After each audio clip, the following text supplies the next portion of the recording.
За өглөөний мэнд. Өглөөний мэнд. За өнөөдрийн Монголын эргэн тойрон философи 9. За Оросын философи ярина.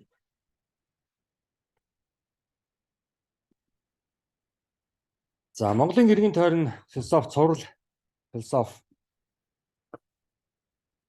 За багц нэг Перс хоризм Төв Аз байла. За Төв Азийн ард Казак явж байгаа. За багц 2 энтхэг төвд байсан. За багц 3 Хятад, Солонгос, Япон. За өнөөдөр тэгээд багц 4-ийн одоо 2 том одоо философи байгаа. Нэг нь Орос, нөгөөх нь Манж. За тэгээд дараагийн 7 хоногт бол ерөнхийдөө багц 4 бааж дуусна. Ер нь цуврал 10 лекц маань одоо тэгээд өндөрлөн шүү дээ. За Оросоос юу ирвэ? Бид одоо Оросын философи ярихын өмнө тэр нэг асуулт заавал тавих ёстой. Тэгээд газрын зурагтайг ингээд харахаар бид нар харж байгаа ш, тийм ээ. Эндээс одоо Персээс ахуулаад л бид нар төв хоризм Төв Аз гэдэл дишээ ярьсан. Энтхэг төвдөөс ахуулаад Монгол руу, за Хятад, Солонгос, Япон. За өнөөдөр Оросоос юу ирв? Тэгээд бид зориуд энэ хар зураас ингэснээр нөгөө байгаль нуурыг тойроод ерөнхийдөө энд чинь нөгөө Иркутск байгаа. Тэгэхээр ер нь бол Оросоос юм эрэхтэй бид нар Иркутскээс Эрхүү хотоос ирсэн гэдгийг мартаж болохгүй. Тийм. Цааш Эрхүүгээс цааш байгаа тэр Орос орноос бол бид нарт ерөөсөө нэг их юм одоо яагаагүй шүү. Хот шүү. Тийм. Ер нь бол монголчууд бол энэ Оросын энэ том их хэсгийг бол бид бас сайн мэдэхгүй. Ер нь бол Эрхүүтэй, за Эрхүүгээрээ дамжуулаад юутай хойдлын Бурятуудтай одоо харьцаж байгаа шүү дээ. Уул нь бол Оросууд бол бас монголчуудад хэлсэн л дээ. Та нар одоо шинээр одоо орчин үеийн амьдралд ороход Эрхүү хоттойгоо ойр, Эрхүүгээсээ л ер нь юм суралцаж, Эрхүүгээр л юмаа бүтээлгсэн дээр дээ. Тэгээд Эрхүүгээс чинь бүх одоо инженер мэдлэгтэй хүмүүс ирж манайд чинь социалист Монгол орныг бүтээн босголоо шүү дээ. Залуучууд ч маш их Эрхүү рүү оюутноор явсан. Эрхүүгийн хавар гэдэг дуугаа одоо дуулдаг шүү дээ тэр үеийн залуучууд. За Орос орны философиг ярихын өмнө ер нь энэ Оросуудыг ойлгохын тулд 3 том одоо асуултыг бас ойлгох ёстой. Ер нь бол энэ орон зай гэж бид нар ярьдаг шүү дээ. Space тийм үү? Ер нь бол орон зайн тухай том одоо философи Оросын философи дотор явдаг. Цаг хугацааны талаар одоо том философи асуудад явдаг. Ерөөс эцсийн одоо нөгөө цаг хугацаа ярихаар нөгөө мөнхийн, үрдийн, зуурдын, орон зай ярихаар окторгүй, зөвхөн дэлхий биш энэ окторгүй ертөнц. Тэрний одоо хэмжээ хязгааргүй юу, хязгаартай юу, хэдийд үүссэн энэ орон зай чинь окторгүй чинь. За тэгээ юмс, юуг одоо юмс хин. Яг одоо юмс. Ягаад гэвэл юм гэдэг маань нөгөө think, нэг ухаанаас тусдаа. Яг одоо бид нар тэр юм гэж яриад байна шүү дээ. Энэ юм.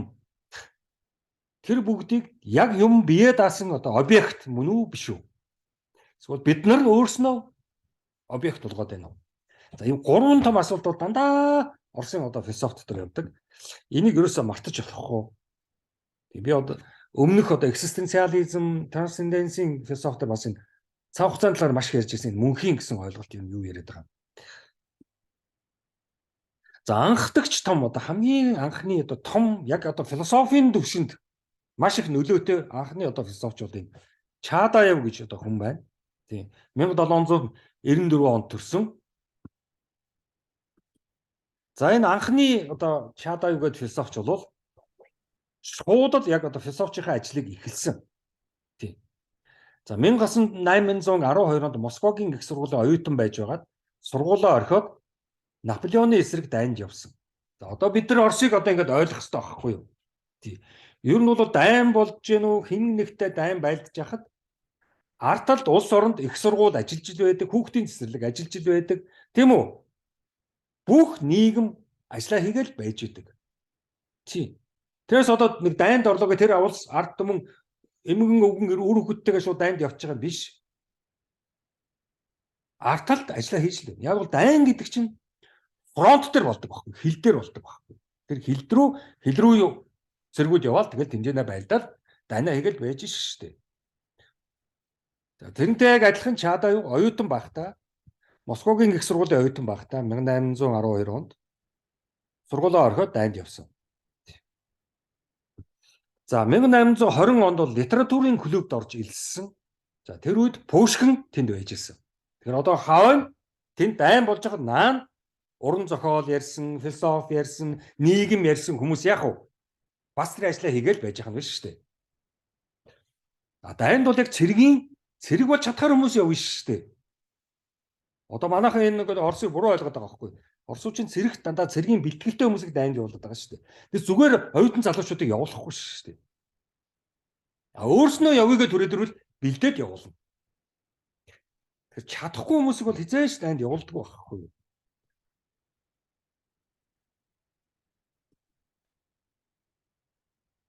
Тэрийг одоо ойлгох хэрэгтэй. За ингээд 1829 онд философийн загтал одоо бичиж эхэлсэн. Эхний үед Францаар хэлсэн, бичижсэн. Яг бол оросуудын чинь гадаад хэл нь ерөөдөө тухайн үед Франц хэл байсан. Тэгээд энэ гадны хэлээр явах чинь өстой утгагүй юм байна. Гэт гадны хэлийг хойш нь тавиад тэгэд орос хэлээ хөгжүүлсэн. Энд чинь аюул жухлаа ахгүй юу? За бид нар чинь бол тэгээд ш Монгол хэлээ доош нь дараад англи хэлийг хөгжүүлэх гэдэг ш. Англи хэлийг энэ чинь аюул том алдаа байхгүй юу? Ямар ч ард түмэн их хөлөө хөгжүүлж гадны хэлээр ярьж мэдэмхийрж өнгөрдгөө болох гэж хүсэж байхад чинь бид нар чинь гадны хэлийг мэдж нэг нэгэндээ өнгөрөх гээд байна шүү дээ. Тэгээд өөрийнхөө их хэлээ тусгаад байна шүү дээ. Их хэл гэдэг чинь ээжийнхээ мөмний хөхийг хөгж явахдаа сурдаг хэл байхгүй сонсож. Тэгэхээр энэ чухал их хэлийг устгаж болохгүй байхгүй юу? Юу н устгахгүй л да устгах гээд. Гадаад хэл бол яг мэдлэгийн хэл. Мэдлэгтэй болоход гадаад хэл хэрэгтэй. Тэр яг тэгээд ихтэй сургуульд орсон хойноос сурна үз. Мэргэжил сурж явах та. Тэгээд зүгээр гадуур гүүгээ тоглож байгаа хүүхдийг одоо хилтэй болгох гэж дарамтлаад. За тэр ч яг бидний асуудал. За Чадави ингээд философийн загтлууд бичиж эхэлсэн. Энэ бол нийгэмд одоо яг философийн сэдвэр. За Орос орн оюуны том хоцрогдолд орцсон байна. За тэрийг бичиж эхэлсэн. Оюуны хоцрогдолд орсон байх шүү Орос орн. Одоогоос 200 жилийн өмнө. За оюуны хоцрогдолд ороход сүмхийд буруутай гэсэн Чадави. За гуравт нь энэ тариачдыг энэ ноёдууд дэндүү их боолчилж байна. Хүнийг одоо хитрхи их ажилуулад цалин мөнгө бага өгөөд олон цагаар ажилуулад ингэж одоо дарамтлж болохгүй гэсэн. За ингээд хаант засгийг дээр нь шүүмжилсэн. Энэ хаант засаг улс орон олигтой авч явж чадахгүй байна. Ард түмнийг тэм үе төлөөлж чадахгүй байна.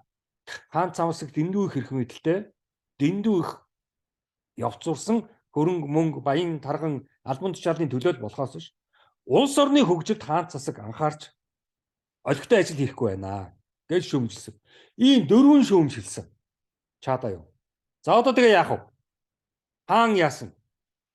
За Чадави хурж ирээ. Бид нар туслаа. Засаж янзлнаа гээгүй. Юугаа чи солиороод байгаа? Наас чи солиотон нөхөр байна гэд Чадавийн философийн загтлуудыг хааны газар хэвлэхийг хориглосон. За Чадави бол одоо Орос оронд жинхэнэ философийг ингэж эхлүүлсэн анхны том философч.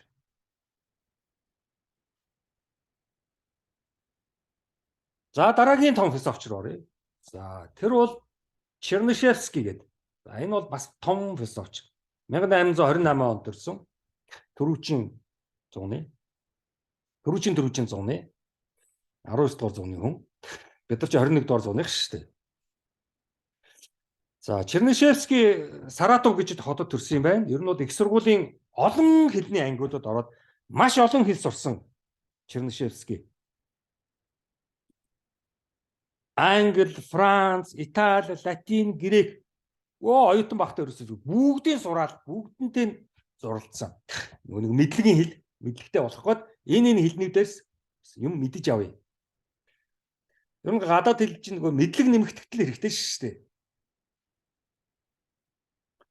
За Санкт Петербург хотод бас суралцсан. За тэнд байж байхдаа ер нь шашныг ардаа орхиж атеист болсон. За 1848 онд эстетикийн талаар сэдвээр ер нь бол урлагийн эстетик гэсэн энэ сэдвийг болвол тийм үү? Урлагийн философи, эстетик гэдэг чинь урлагийн философи ярьж байгаа шүү дээ. Энэ сэдвийг нийгэмд хэрхэн одоо оруулж ирэх вэ гэсэн ийм маш их гоё сэдвээр докторийн ажил бичижсэн байна. Ер нь бол Чернышевский урлагийг маш их одоо магтаж байсан. Урлаг амьдралын гол гарын авлага болох ёстой гэжсэн. Өөрөөр бид нар урлагаар амьдрах ёстой. Яг урлагийн хүн шиг. Тэгжээш бидний одоо амьдралд урагшилж дээшилнэ. За Чернышевский бол ийм айхтар хөө. За Чернышевский нийгэм бас шүүмжилж эхэлсэн.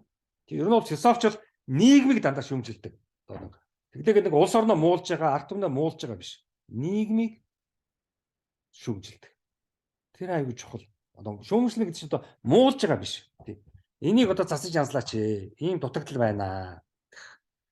За социализмын философч Чернышевский бол одоо социализмыг маш их одоо үнэлж байсан. Капитализмыг no гэж хэлсэн. Капитализм хэрэггүй социализм хэрэгтэй гэж хэлсэн. За Орос оронд нихилизм эхлүүлсэн. Ер нь бол Оросын одоо философи, уран зохиолын бүх салбар бол ерөнхийдөө нихилизмыг маш их одоо яадаг. Илэрхийлдэг. Тэрийг одоо мартаж болохгүй. Тийм. За сүүлд баг тэр үедээ Маркс тэр үед байсан шүү дээ. Маркс Чернышевский юмнуудыг уншаад аягүй магтчихсан. Тэд нар ч ер нь нэг үеийнхэн шүү дээ. Тийм. Чернышевский, Маркс энэ ч. За Ленин бол дараа нь гарч ирсэн. Гэхдээ Ленин бас Чернышевскийг маш их магтчихсан. За What's to be done гэдэг ийм ном бичижсэн. Англиар энэ нэр нь. За ер нь бол тийм үү. Ерөөсөө одоо тэгээд юм гэхдээ энэ роман л да. Ер нь юу хийх ёстой, ер нь яах ёстой юм. Одоо Орос орон урагшлалч хөгжий. Энэ хуучин хоцрогдлоосоо гарыг гэвэл яах ёстой юм, юу хийх ёстой юм гэсэн ийм ном одоо бичижсэн. За монголчууд бол яг тухайн үедээ Орос хэлнээс орчуулж явахдаа юу хийх вэ гэж орчуулаагүй. Ерөнхийдөө бол яах вэ гэж орчуулсан.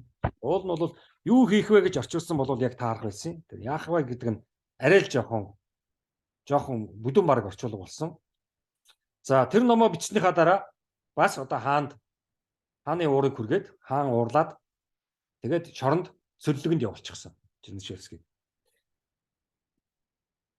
За энэ одоо тэр Что делать гэдэг ном яг тухайн үед одоо хэвлэгдэжсэн.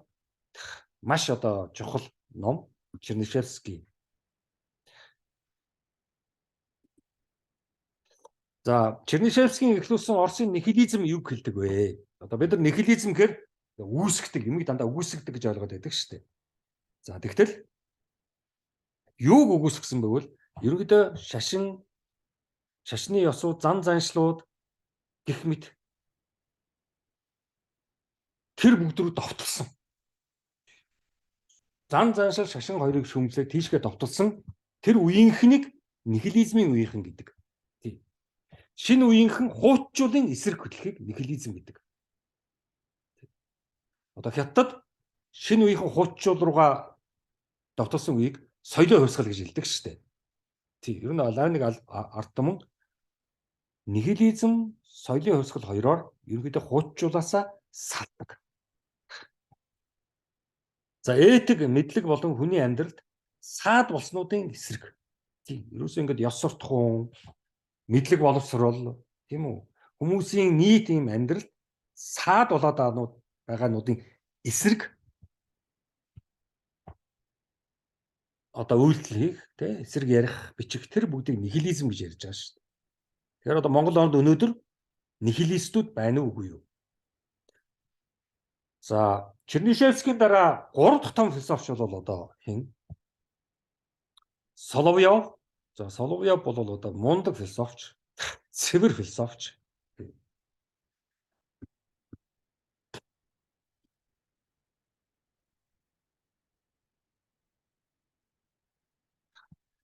За Соловьев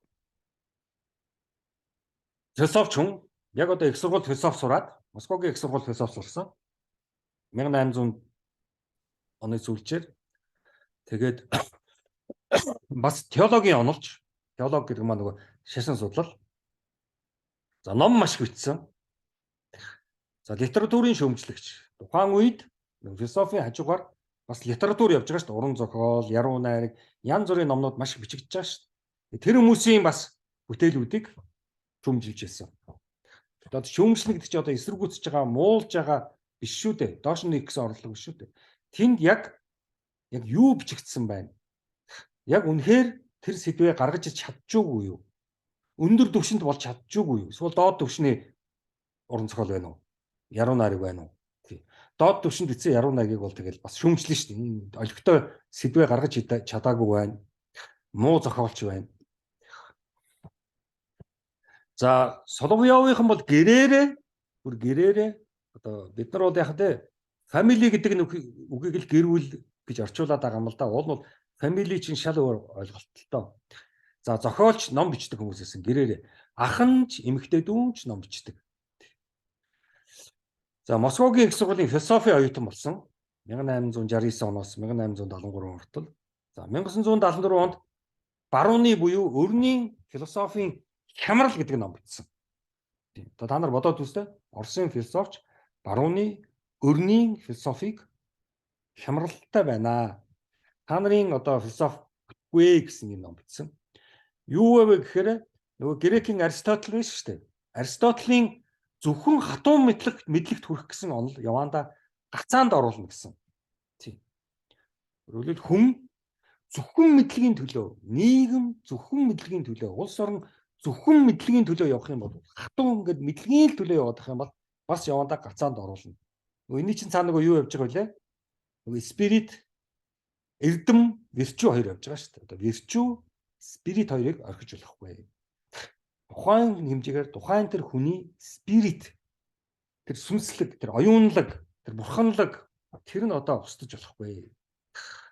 Тэгээд Соловьёв тэрний бол Аристотелийн маш их эсрэг байсан.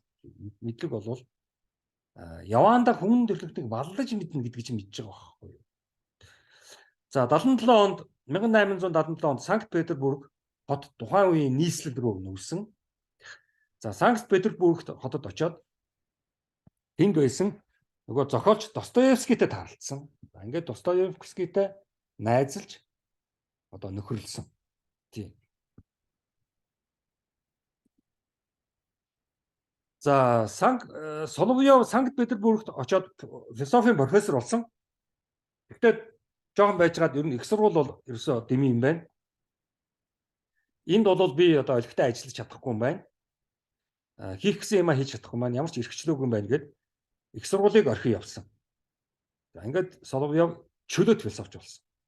Тэгээд одоо бүх 50 гэртээ суугаад номнуудаа бичсэн. Тий. Ер нь бол одоо их сургуулийн профессор байна гэдэг бол цалингаас хамааралтай. Тэгээд өөрийнхөө юм хийж чаддгүй. Тийм учраас бол жинхэнэ философч юм бол хизээч их сургуулийн багш профессор байдгүй шүү дээ ер нь бол. За Достоевский Оросын сүм хийдийн эсрэг байсан. Соловьёвтай зөрчилдөж гисэн. Ер нь бол Соловьёв Достоевский хоёр зөрчилж гисэн. Гэхдээ одоо муудалсан гэсэн үг биш шүү. Ер нь бол Достоевский бол сүм хийдэг жоохон айгүй эсрэг байсан. Энэ бол бүтэхгүй. Соловьёв болохоор Оросын сүм хийдэг илүү Кристийн шашин руу явбал айгүй чухал гэж хэлсэн. Өөрөөр ямар ч юм байсан энэ дэлхий дээр Кристийн универсал шашин үүссэн дээрээ бүх нийтийг хамарсан шашин үүсэж нэгэнлэг шашинтай байх айгүй чухал гэсэн. Тийм. Энэ бол Соловьёвын одоо гол ер нь бол ямар их том, ямар айхтар том философч байсан гэд харагдаж байгаа. Тийм. Хэд одоо мэдлэг, хэд их шинжлэх ухаан руу одоо мансуурах биш. Тэр хүн өөрийнхөө оюунлаг, бурханлаг чанараа алдаж болохгүй. За Соловьёв хэдийгээр одоо Оросын Кристийн философч гэсэн буддизмыг бас сонирхож байсан. Тийм. Гэхдээ буддизмд бас дутагдал байгааг харсан. Тэр нь болохоор нирвана. Тийм. Нирвана бол ер нь маш их пессимист юм байна. Тийм. Ер нь хэд их одоо юмыг ингээд nothingness болгоод ирэхээрээ пессимист руу хэд яваад ирэхээрээ нөгөө бурханлаг чанараа алдчихнаа. Тийм. Ер нь бол нирвана бол бурханлаг биш ээ. Өстой бурханлагын одоо эсрэг. Тэгээд тийм учраас бид нар ямар нэг байдлаар хүн их одоо юмыг одоо юунд бас чаддаг, хүсдэг бурханлаг тэр бүх юма бас хэд их доош нь хийж болохгүй. Тийм.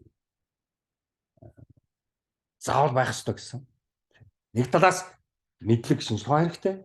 Нөгөө талд бид нар бурханлаг бас байх хэрэгтэй. Тэгэхээр бурханлаг байна гэдэг маань хүнийг одоо айлгсан, зовоосон тийм үү? Одоо нэг үүлийн өр, зовлонгийн одоо юу, чиний хувь зай, байгаа чинь л энэ зурсан зурагч гэдэг юм уу? Тэгж одоо хатуу байж болохгүй гэсэн бас шашныг. Маш их тийм зөөлөн байх хэрэгтэй гэсэн. Өөрөөр хүн ингээд бурханлаг биш байна гэдэг бол их аюултай. Тий? Одоо ингээд робчгал болно шүү дээ. Тий? Ямар ч одоо ой санамж нь устчихсан. Зүгээр л одоо ингээд тий мэдлэг гээл нөгөө identity байхгүй болцсон. Өөрийгөө алдчихсан тийм хүүтэн хүн болж хувирна. Тийм учраас тэрийг бол Соловьёв үргэлж анхааруулж гисэн. За Достоевскийн нөгөө Ах トゥ Карамазов гэж ном бичсэн байдаг шүү дээ. Тэгээ тэр номны гол одоо номын дөрүүдийн Карамазовын цаана бол Соловьёв явж байгаа. Тэгээ Достоевский бол найзгаа энэ их одоо бурханлаг хүнийг энэ их одоо шашныг одоо зөөлөн сайхан байгаасай хатуу хүүтэн шашин байж болохгүй гэж явдаг. Бүх амьдралаараа философийн төлөө явсаар байгаад өгсөн Соловьёвыг бол Армандо Ах トゥ Карамазовын ард оруулсан. Тийм бас. Тэгэхээр мундаг нөхөрлөл шүү дээ. Одоо юунда Армандо найзгаа одоо жоохон оюнгын халилдах юм бол мөн хөрөлсөн. Тийм. Соловьёв бол айхтар байсан. За Толстой нэг Кройцерийн санаат гэдэг ном байдаг да. Манайд ч одоо нэг гадаадын номыг шүтдэг болохоор Кройцерийн санаат уншсан үгээл нэг мэдэм хэрэл хөөрөлдөд идэг штэ. Тэгээ тэр зохиолын дотор тэр хайрын утга тэний Соловьёвын хайрын утга гэсэн номноос бас маш их оруулсан. Тэгэхээр бол Толстой, Достоевский хоёр бол хоёулаа одоо Оросын энэ том философч Соловьёвыг бол хүндэтгэж зохиолуудаа оруулсан байгаа байхгүй. Тэгэхээр Соловьёвын ямар их том философч байсан гэдэг нь одоо энд харагдаж байгаа шүү дээ тий. За ерөнхийдөө ганцаараа амьдарсаар байгаа төгссөн. Тий хизээш одоо хүнтэй суугаагүй гэрэл болоогүй зөвхөн философийн төлөө ажиллаж амьдарсаар байгаад өнгөрсөн. Тэгээд ер нь бол Соловьёв Оросын философ за өнөөдөр ч гэсэн одоо Соловьёвыг маш их ярьдсан байлээ тий. Тэгэл одоо өөрийгөө л бүтээх хэрэгтэй. Тий өөрийгөө бол ерөнхийдөө нэг төсөл гэж бодох хэрэгтэй. Тэгэхээр одоо төсөл дээр би ажиллаж байна. Тий хүн бол тэргүй төрөн бүтэй бар наснасаа ч юм уу шууд л одоо бэлэн мэдлэгтэй боловсралтай сөрх юм биш шүү дээ. Бид нар одоо хүн л гэж нэрлээд байгаа болохоос биш хүн болоход маш хэцүү шүү дээ. Энд байгаа бүгд дэлхийн том одоо Арабын, Персийн, Энэтхэгийн, Хятадын, Оросын, Германы ч гэдэг юм уу энэ бүх философчид бол хүн болоход маш хэцүү шүү. Маш их хичээлтгэл хэрэгтэй. Тийм учраас хүн болохын төлөө одоо явах хэрэгтэй. Өөрийгөө хүн болгох хэрэгтэй. Хинч хэнийг хүн болгож чадахгүй. Өөрөөрөө л хүн болгоно. Хинч хэнийг боловсралтай болгож чадахгүй. Өөрөөрөө л боловсралтай болно. Хүнийг мэрэгчлээ бол болгож болно. Мэрэгжил заагаад тэрийг сурж болно. Боловсрал гэдэг бол эцсийн хүн болохыг л одоо хэлээд байгаа шүү дээ. Хүн болно гэдэг бол маш хэцүү. Тийм амарх юм биш. Лам дээр очиж болчдөг юм биш. Диплом аваад болчдөг юм биш. Нэг доктор аваад болоод болчдөг юм биш. Төрийн шагнал авсан мөртлөө хүн болоогүй хүмүүс одоо дүүрэн байна. Тэгэхээр хүн болох маш хэцүү.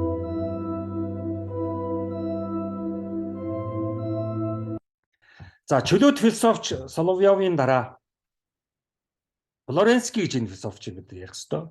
За энэ философч бол 1882 онд төрсэн. Ер нь бол маш их одоо хатуу шашинлаг философч. Ер нь бол шашныг ер нь философтой маш их холбосон. Тийм их одоо Крист юм да. Тэгээ Кристийн шашныг нэлээд философтой холбох гэсэн. Тийм учраас теолог сурсан. Философи бас хажуугаар нь сурсан. Сонирхолтой нь инженер сурсан байгаа тэр үед. Инженер сураад за математик физик сурсан. Яг бол инженерийг сурах чинь математик физик сурахгүй болохгүй. Тэгэхээр нөгөө талдаа шинж тухааны талаар бол маш их мэдлэгтэй болчихсон. Энэ талдаа шашны талаар бол маш их мэдлэгтэй болсон. Энэ хоёрын дунд философтдаг. За ийм одоо онцлогтой Флоренский бол. За Флоренский бүх юм уншиж мэдэж сурч явж байгаад гинт оюуны хямралд орсон. Тийм. Ер нь бол гинт оюуны хямралд орсон юм байлээ Флоренский. Тэгээ 1899 онд Толстойтой очиж уулзсан байна. Зохиолч Толстойтой очиж уулзаад би одоо оюуны хямралд орчлоо. Шинж тухаан, шашин, философи. За энэ гурвын дунд би одоо яахаа мэдэхгүй төрөгдөж байна. Шинж тухаан бол тэртээ тэргүй хязгаарлагдмал. Тийм. Бүгдийг мэдэж тэртээ тэргүй чадахгүй. Тиймээс бид нар бурхан руу бүгдийг мэдэх гэж бурхан руу очдог. Христийн шашин руу очдог. Тэгэхээр Христийн шашин бас биднэрт хангалттай сайн сайхан нэг өгж бас чаддгүй. Тэндээс бид нар авах юм авч чаддгүй. Одоо тэгээ яах юм бэ? Шинжилгээ өгч чадахгүй байдаг.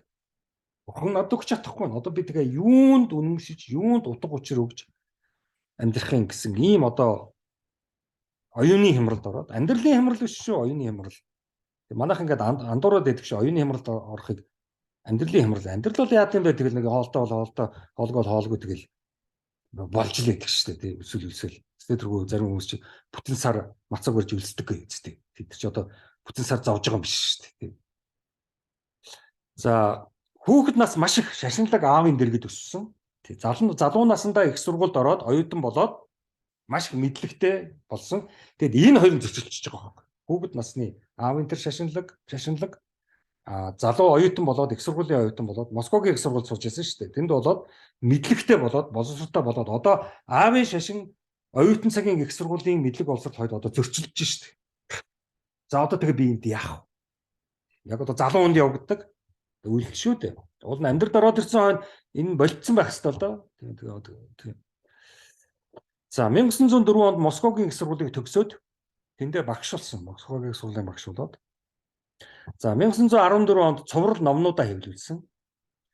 За нөгөө л зөрчилдөд байгаа Флоренскигийн зөрчлийн хамгийн том асуудал юу байсан бэхээр үнэн.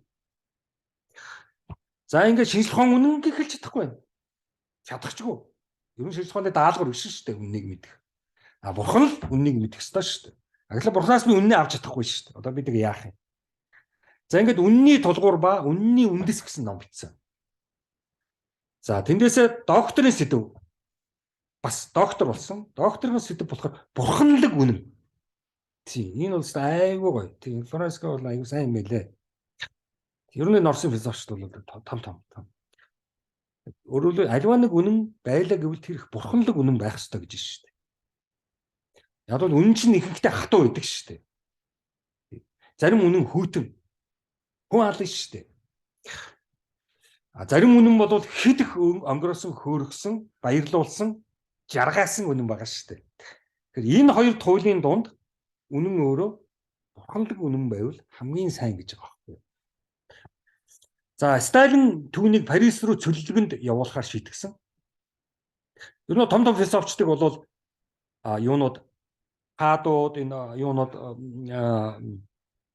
төр улсын одоо юу гэдгийг төрийн дээр гасан хүмүүс бол ер нь бол чи ер нь энэ орноосоо явсан дээр дээ. Яг бол чиний яриад байгаа философи, чиний яриад байгаа чинь миний хийж байгаа ажилдаа зөрчилдөд байна.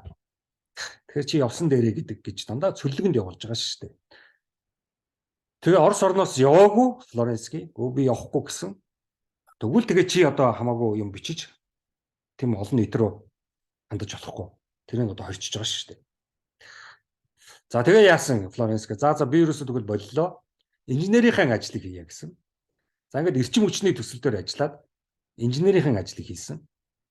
За тэгсэн ч гэсэн одоо философо хийж чадахгүй. Номнуудаа бичиж эхэлсэн. Нууцаар.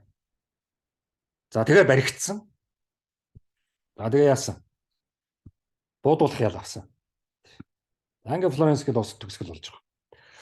За Флоренскигийн дараа Плеханов гэж одоо том философч бид нар бас ярих гэсэн өөр арга байхгүй. За энэ бол одоо бас том философч Оросын. Чадаев, Чернышевский, Соловьев, Флоренскигийн дараа 5 дахь том философч энэ бол Плеханов. За Оросын түүхэнд үлдсэн. За Плеханов бол бас цэвэр философч байсан. Тийм. Яг философи сурсан. За Марксийн философиг сурсан. Тийм учраас одоо Оросын анхны Марксийн онолч. За Оросд социал-демократыг эхлүүлсэн. Тэгээ одоо социал-демократ гэдэг бол их гоё үг л дээ. Social социализм явж байгаа шүү дээ. Демократ гэдэг нь арчлал. Тэгэхээр социализм, арчлал хоёрыг хоцруулах. За анхны марксист. Тийм. Оросын одоо анхны марксист шүү. Плеханов бол. За Плеханов анх цэргийн академид суралцсан юм байна. За металл хайлуулах мэрэгжил сурсан байна. Ер нь бол одоо хүн философч болъё гэвэл ихтэй бас нэг мэрэгжил сурчвал аюу хэрэгтэй байгаа байхгүй юу. За хувьсгалын үйл ажиллагаа руу бол шууд орсон. За тухайн үед бол Орос оронд бол хувьсгал ер нь эхлэх шинжтэй орсон. Нийгэм маш их хямралтай болчихсон. Хэвээ хаал бол хаана яриа хөөрөө уур бухимдал энэ хаан засаг ерөөсө бүтгэ байлаа гэдэг бүр ерөнхийдөө хувьсгал хийхэд ерөнхийдөө эхлэн тавигдчихсан байсан. За тэгээд Плеханов явж маш их ихтгэлүүд тавьсан. Хаал бол ихтгэл тавиад хүмүүстэй уулзаад одоо яах вэ? Шинэ үеийг яаж авчрах вэ? Энэ хуучнаас яаж салах вэ? За тэгэж ихтгэл тавьж явж байхдаа 2 удаа баригдсан. За 2 удаа манайг хэнийг Плехановыг барьж хаан шоронд хийлгүүлсэн. За ингээд ер нь хэд их одоо баригдаа шоронд ороод ажиллах нь жоон хэцүүдээд эхлэхээр Плеханов баруун руу явсан. Ерөөдөө тэгэл Герман, Франц тэр юу руу явсан гэдэг ч тийм. За тэгээ баруунд очиод Маркс Энгельсийн номнуудыг маш их уншсан. Тийм. Марксийн номнуудыг уншсан. Тэгж явж байхдаа Энгельстэй танилцсан Плеханов. Тийм. За тэгээ тэнд одоо Орос хэл дээр сэтгүүл гаргасан. Тэрийг Орос орн руу явуулсан. За 1905 оны Ленин хийсэн хувьсгалыг шүүмжилсэн. 1905 онд Ленин Оросд байхдаа хувьсгал хийгээд хувьсгал гаргах гэж оролдоод тэгээд бүтлгүүцсэн шүү дээ. 1905 оны одоо цус бүтэн сан гэж байдаг шүү дээ. Тийм. За 1917 оны октябрийн хувьсгалын ялалтын үеэр Плеханов Орос оронд буцаж ирсэн. Тийм. За харамсалтай яг 1 жил хувьсгалын дараа октябрийн хувьсгалын дараа 1 жилийн дараа 1918 онд төгсгөл болсон. За Плеханов бол одоо Оросын түүхэнд бол хэлсэн одоо маш их ярьдаг, хүнддэг юм байна лээ. Плеханова. За сургууль хүмүүжлэгч гэдгээр их алдартай. Тийм. За ийм одоо философч. За Плехановын дараа бол одоо Ленинийг ярихаас өөр арга байхгүй. За Ленин бол 1870 онд төрсөн, 1924 онд нас орсон шүү дээ. За Ленин бол одоо яах ч аргагүй. Одоо том философч. Тийм. Плехановын одоо хамт хувьсгалын одоо үйл хэргийг хамтарч маш их хийсэн. За сүүлдээ хойлоо нэлээд зөрчилдсөн янз бүрийн юмнууд байдаг, төгөөд байдаг. За Ленин 1917-оос 1922 онуудад зөвлөлт Оросын одоо удирдагч болсон.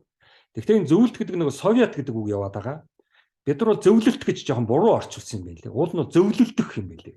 Өөрөөр Оросын бүх ард түмнүүд зөвлөлжээж энэ өөрчлөлт шинжилүүлээ хийнэ. Тиймээс дандаа зөвлөлдөнө.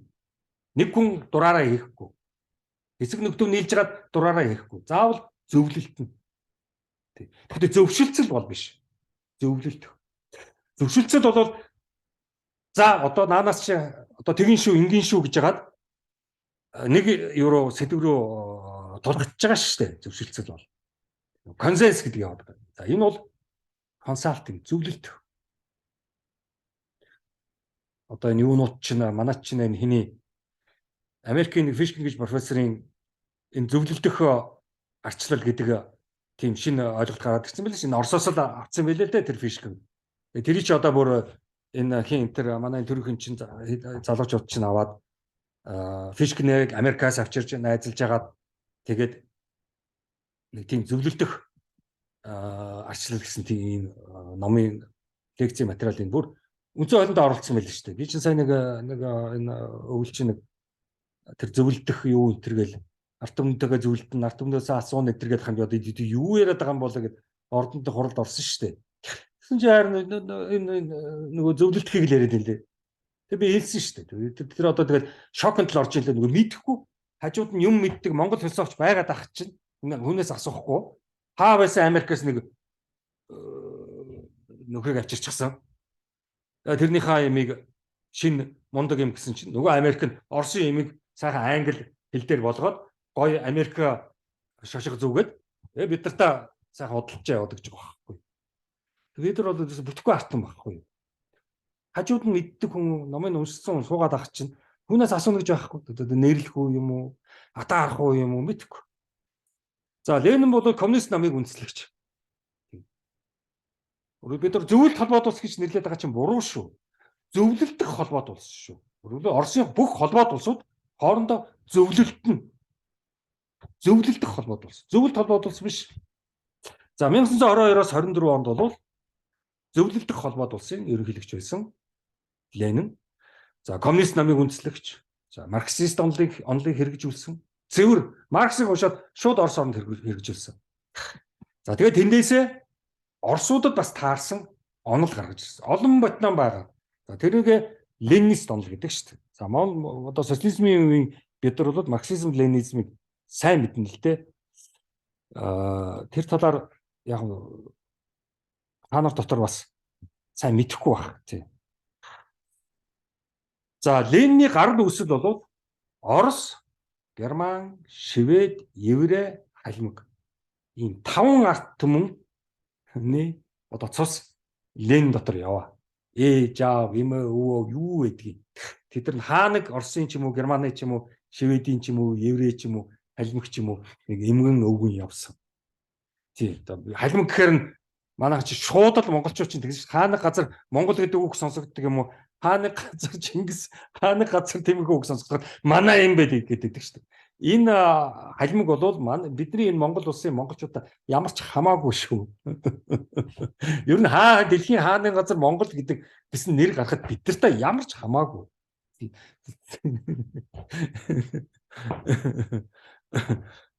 Тэ Африкийн одоо тэр одоо нэгэр орнод байгаа шүү дээ. Тэр чинь энэ тэнд Африкээс сонсохороо одоо юу гэдгийг нэгэр гэхээр бид нар гэж болохгүй шүү дээ. Америкт өөр нэгэрүүд байж шүү дээ, тий.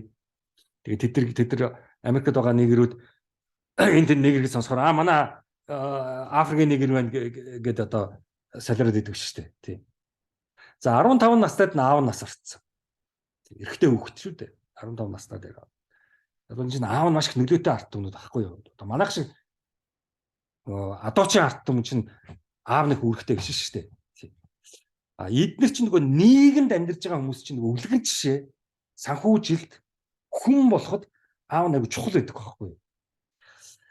За ах нь залуугаараа хаан засгийн эсрэг тэмцэж явж байгаа. Хааныг хороох гэсэн үйл ажиллагаанд оролцоод баригдаад цааслуулсан. Тийм учраас энэ одоо залуу насанд аав нь ах нь хоёулаа өгчөд өгнө гэдэг бол одоо эрэгтэй хүүхдийн хувьд бол том одоо хямрал болсон байна. За Казаны хотын их сургуулийн хуулийн оюутан болсон. Яагаад одоо ах цааслуулсан? Энийг одоо би ойлгоно. Ингээд хууль сурсан.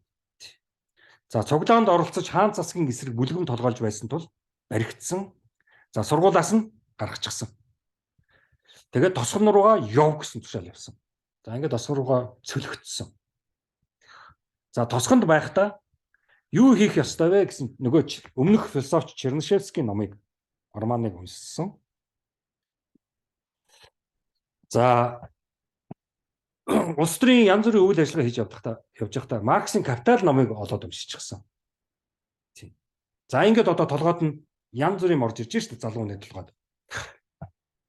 Маркс Энгельсийн коммунист намын манифест номыг орос хэл рүү орчуулсан. Манифест. За бид нар манифестыг тунхаг гэж орчуулдаг шүү дээ, тий. За Плехановын хэлсэн орос орн бол феодализмаас капитализм руу явж байна гэсэн хэллэгтэй санал нэг байсан.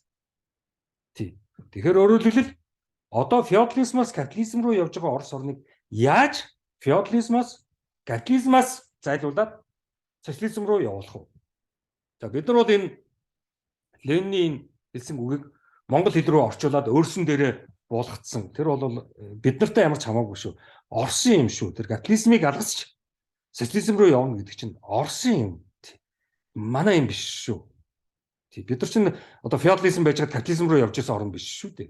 Аж үйлдвэр байхгүй шүү дээ. Бид нар чинь малчин ард түмэн манжаас үлдсэн.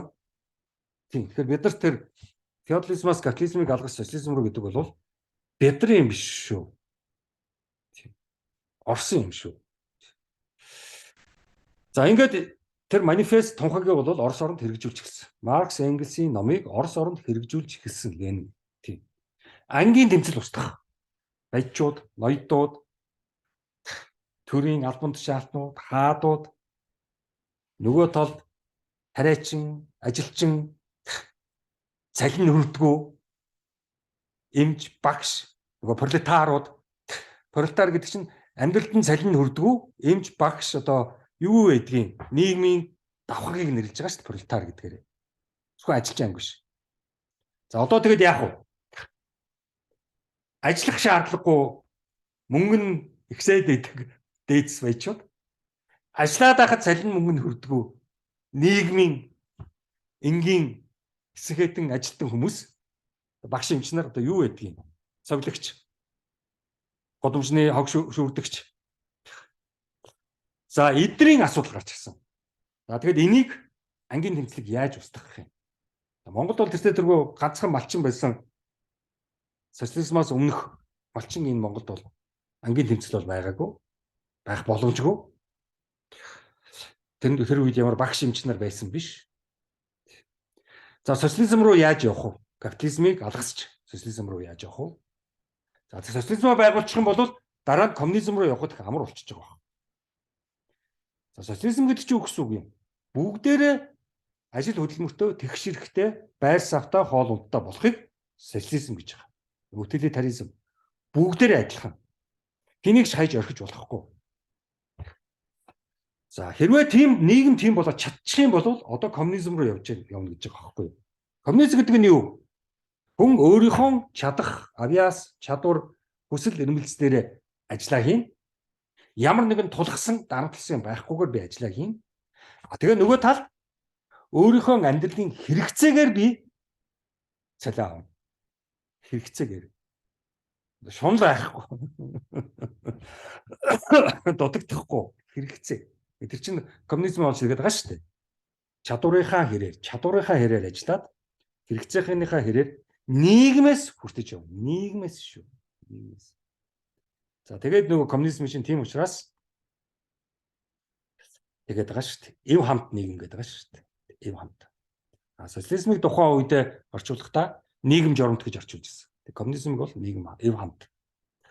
За энийг бол Ленин хэрэгжүүлэх гэж Орос оронд олон жил ажилласан, хөдөлмөрлсөн. За юу хийх ёстой вэ гэсэн улс төрийн ном бичсэн, онол боловсруулсан. За Лондон, Герман, Швейцар улсуудын социал-демократ хөдөлгөөнүүдтэй очиж танилцсан. За нөгөө марксист Троцкитой бас танилцсан. За 1905 онд Санкт-Петербургт хувьсгал жагсаал хийгээд дөрвөн бүтлгүүцсэн гэдгийг ярьсан ш тийм үү? Тийм. За тэгээд нөгөө 1905 онд хувьсгал нь бүтлгүүчгээр Европ руу явсан. За тэнд маш их ном уншсан. За тэгээд тэндээсээ алдаагаа дүгнээд дараагийнхаа үйл ажиллагаанд оролцсон.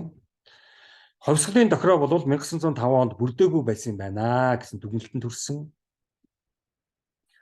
За капитализмын дээд шат бол империализм юм байна. За төр ба хувьсгал гэсэн номууд бичсэн.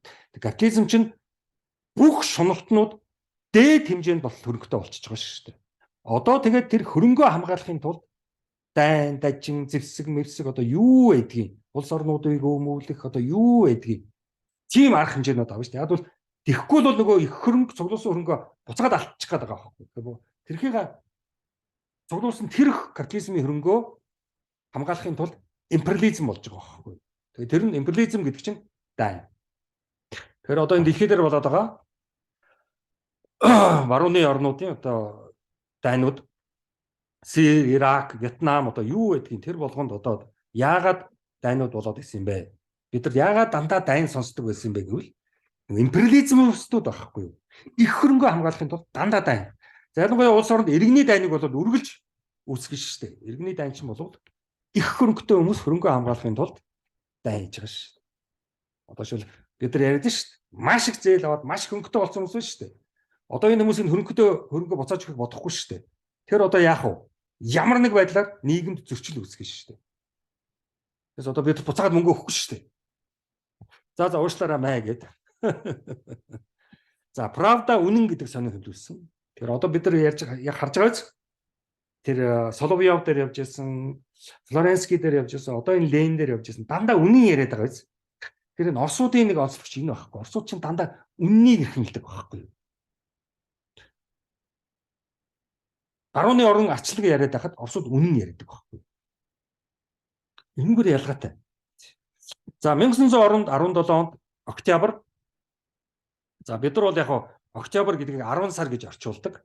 Тий. Уул нь бол октябрь гэдэг олон улсын нэрлэгээр явсан бол их зүгээр байсан. Бид шууд тоолол 10 сар гэдэг аахгүй болоо. Тоол бол 10 дахь сар л да. Тэрс нэр нь бол октябрь. За октябрь сард хувьсгал эхэлж за амжилтанд хүрсэн. Хаан засгийг унгаасан. Тий. За ингээд зөвлөлдөх холбоот улс эхэлсэн. За 1918 онд нэгэнт одоо зөвлөлдөх холбоот улс үүссэн учраас энэ улсын удирдагч болсон учраас нийслэлээ Санкт Петербургээс Москва руу шилжүүлсэн. За ингээд Москвад ирээд Кремльд байрлсан. Тэгэхээр Кремль бол Ленинээс эхлэлтэй. Энэ Кремлийн зураг бай 1918 оны. Кремль 1918-д одоо бидний хараад байгаа Кремлийн барилга бүхэн байдгаараа байж л байсан. Тийм. Тэгэл Кремль рүү ирсэн. Энэ гүүр мөр, хот улс, нийгэм, 10 жилийн сургууль, ихтэй сургууль, цэцэрлэг одоо юу байдгийг бүх нийгмийн үйл ажиллагаа явагдаад байдгаараа л байжсэн. Улс төрөлөө өөрчлөлт болоод байгаа байхгүй. Төрийг л дээгүүр унгааж байгаа шүү дээ. Нийгэм ажиллаа хийгээл явна шүү дээ.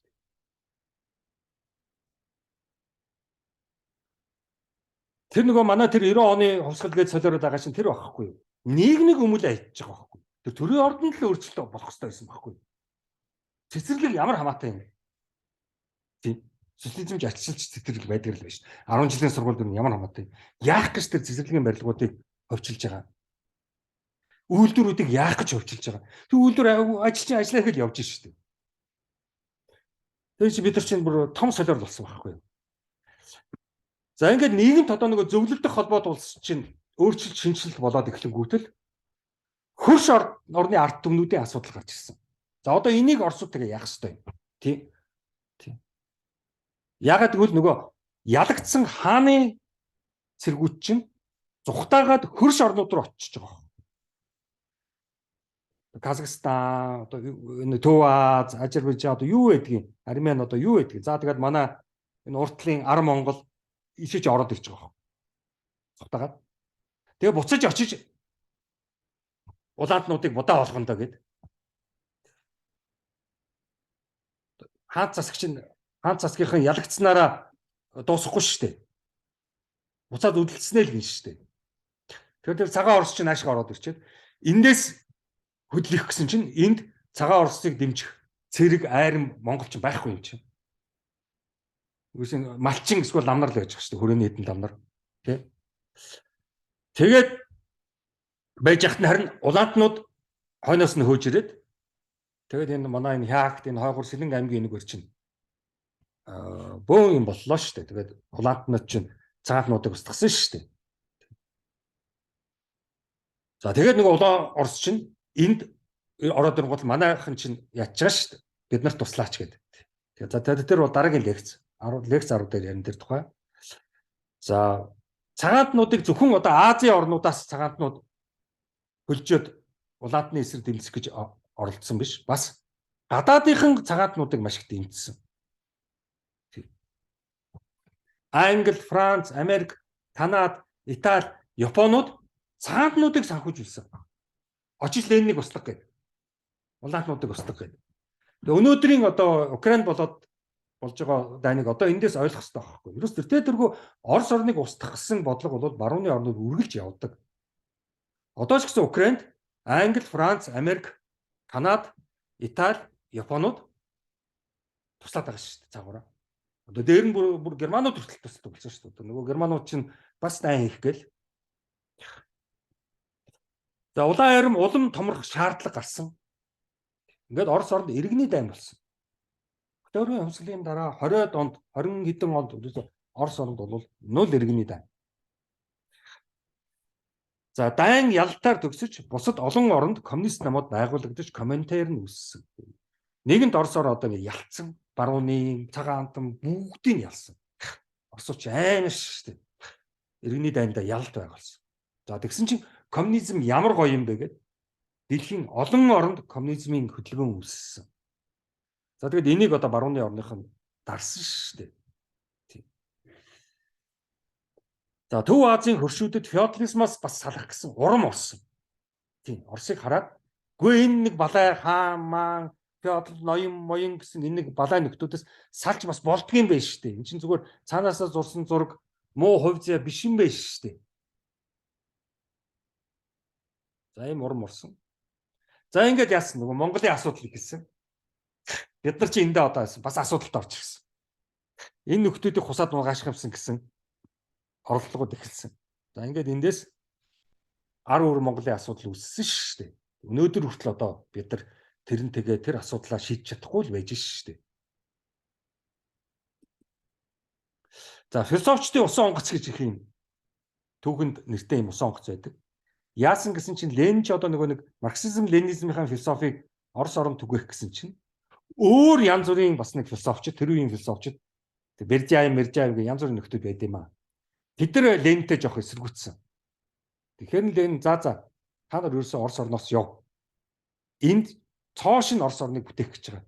Шинэ Орос орн бүтээхэд шинэ Орос оронд та нар хэрэггүй. Явцгаа. Нэг бол энэ шинэ Орос орныг бүтээхэд оролц. Үгүй бол бити эсэргүүцээд ажилд саад болоод тэгээд бүгдийг усан онгоцонд суулгаад баруун явуулсан. Тэгээд Герман Францаар баахан Оросын сэхэтнүүд тарсан шүү дээ.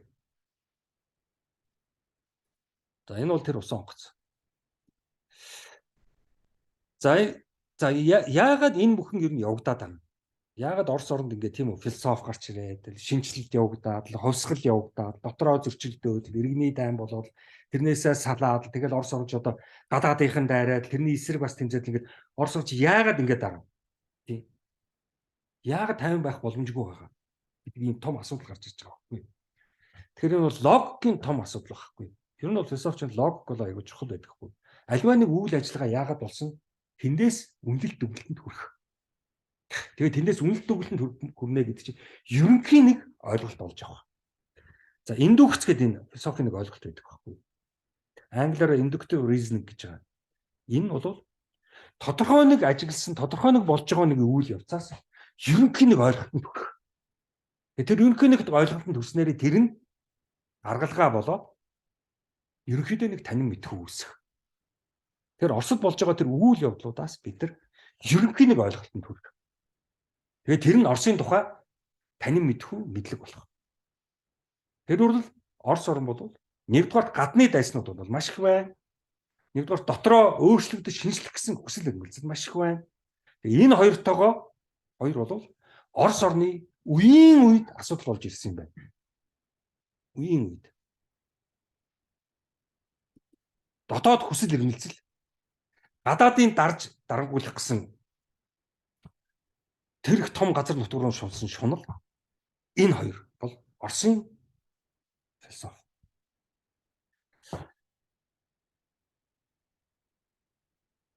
За ингээд шинэ нийгэм үүссэн. Шинэ нийгэм үүслээ. За шинэ нийгэм үүсэхээр бие хүн ба нийгэм хоёрын хооронд харьцаа цоо шинээр үүснэ. Цоо шинээр. Бие хүн нийгэм энэ хоёрын хоорондын харьцаа хэрхэн хоорондоо харилцах вэ? Харилцах вэ? Ярилцах вэ? Зөвлөлдөх вэ? Тэр харьцаанд хамгийн нэгдүгээр юу ярих ёстой? Эрхчлөө ярих ёстой. Нийгэм дотор би хэрхэн эрхчлөөтэй байх вэ? Тэгээс уулын ард малчинд эрхчлөө хэрэггүй шүү. Шаардлага болохгүй. Тэргээр яах юм? Нийгэмд эрхчлөө хэрэгтэй. Ажиллах, хөдөл мөрлөг, сурах, боловсрох, театр үзэх, гудамжаар алхах, зугаалах, энэ атайхан энэ тэнд суугаад юм яриад суух тэр эрхчлөө. Хоёрт нь тэгшэрх хин нэгэнд дарлуулах биш. Ажил, мэргэжил, цалин, мөнгө, хэрэгжилж байгаа хувцас, хуунаар эд зүйлээрээ эрх нь хаагдах, боогдох биш. Эсвэл илүү эрх эдлэх биш.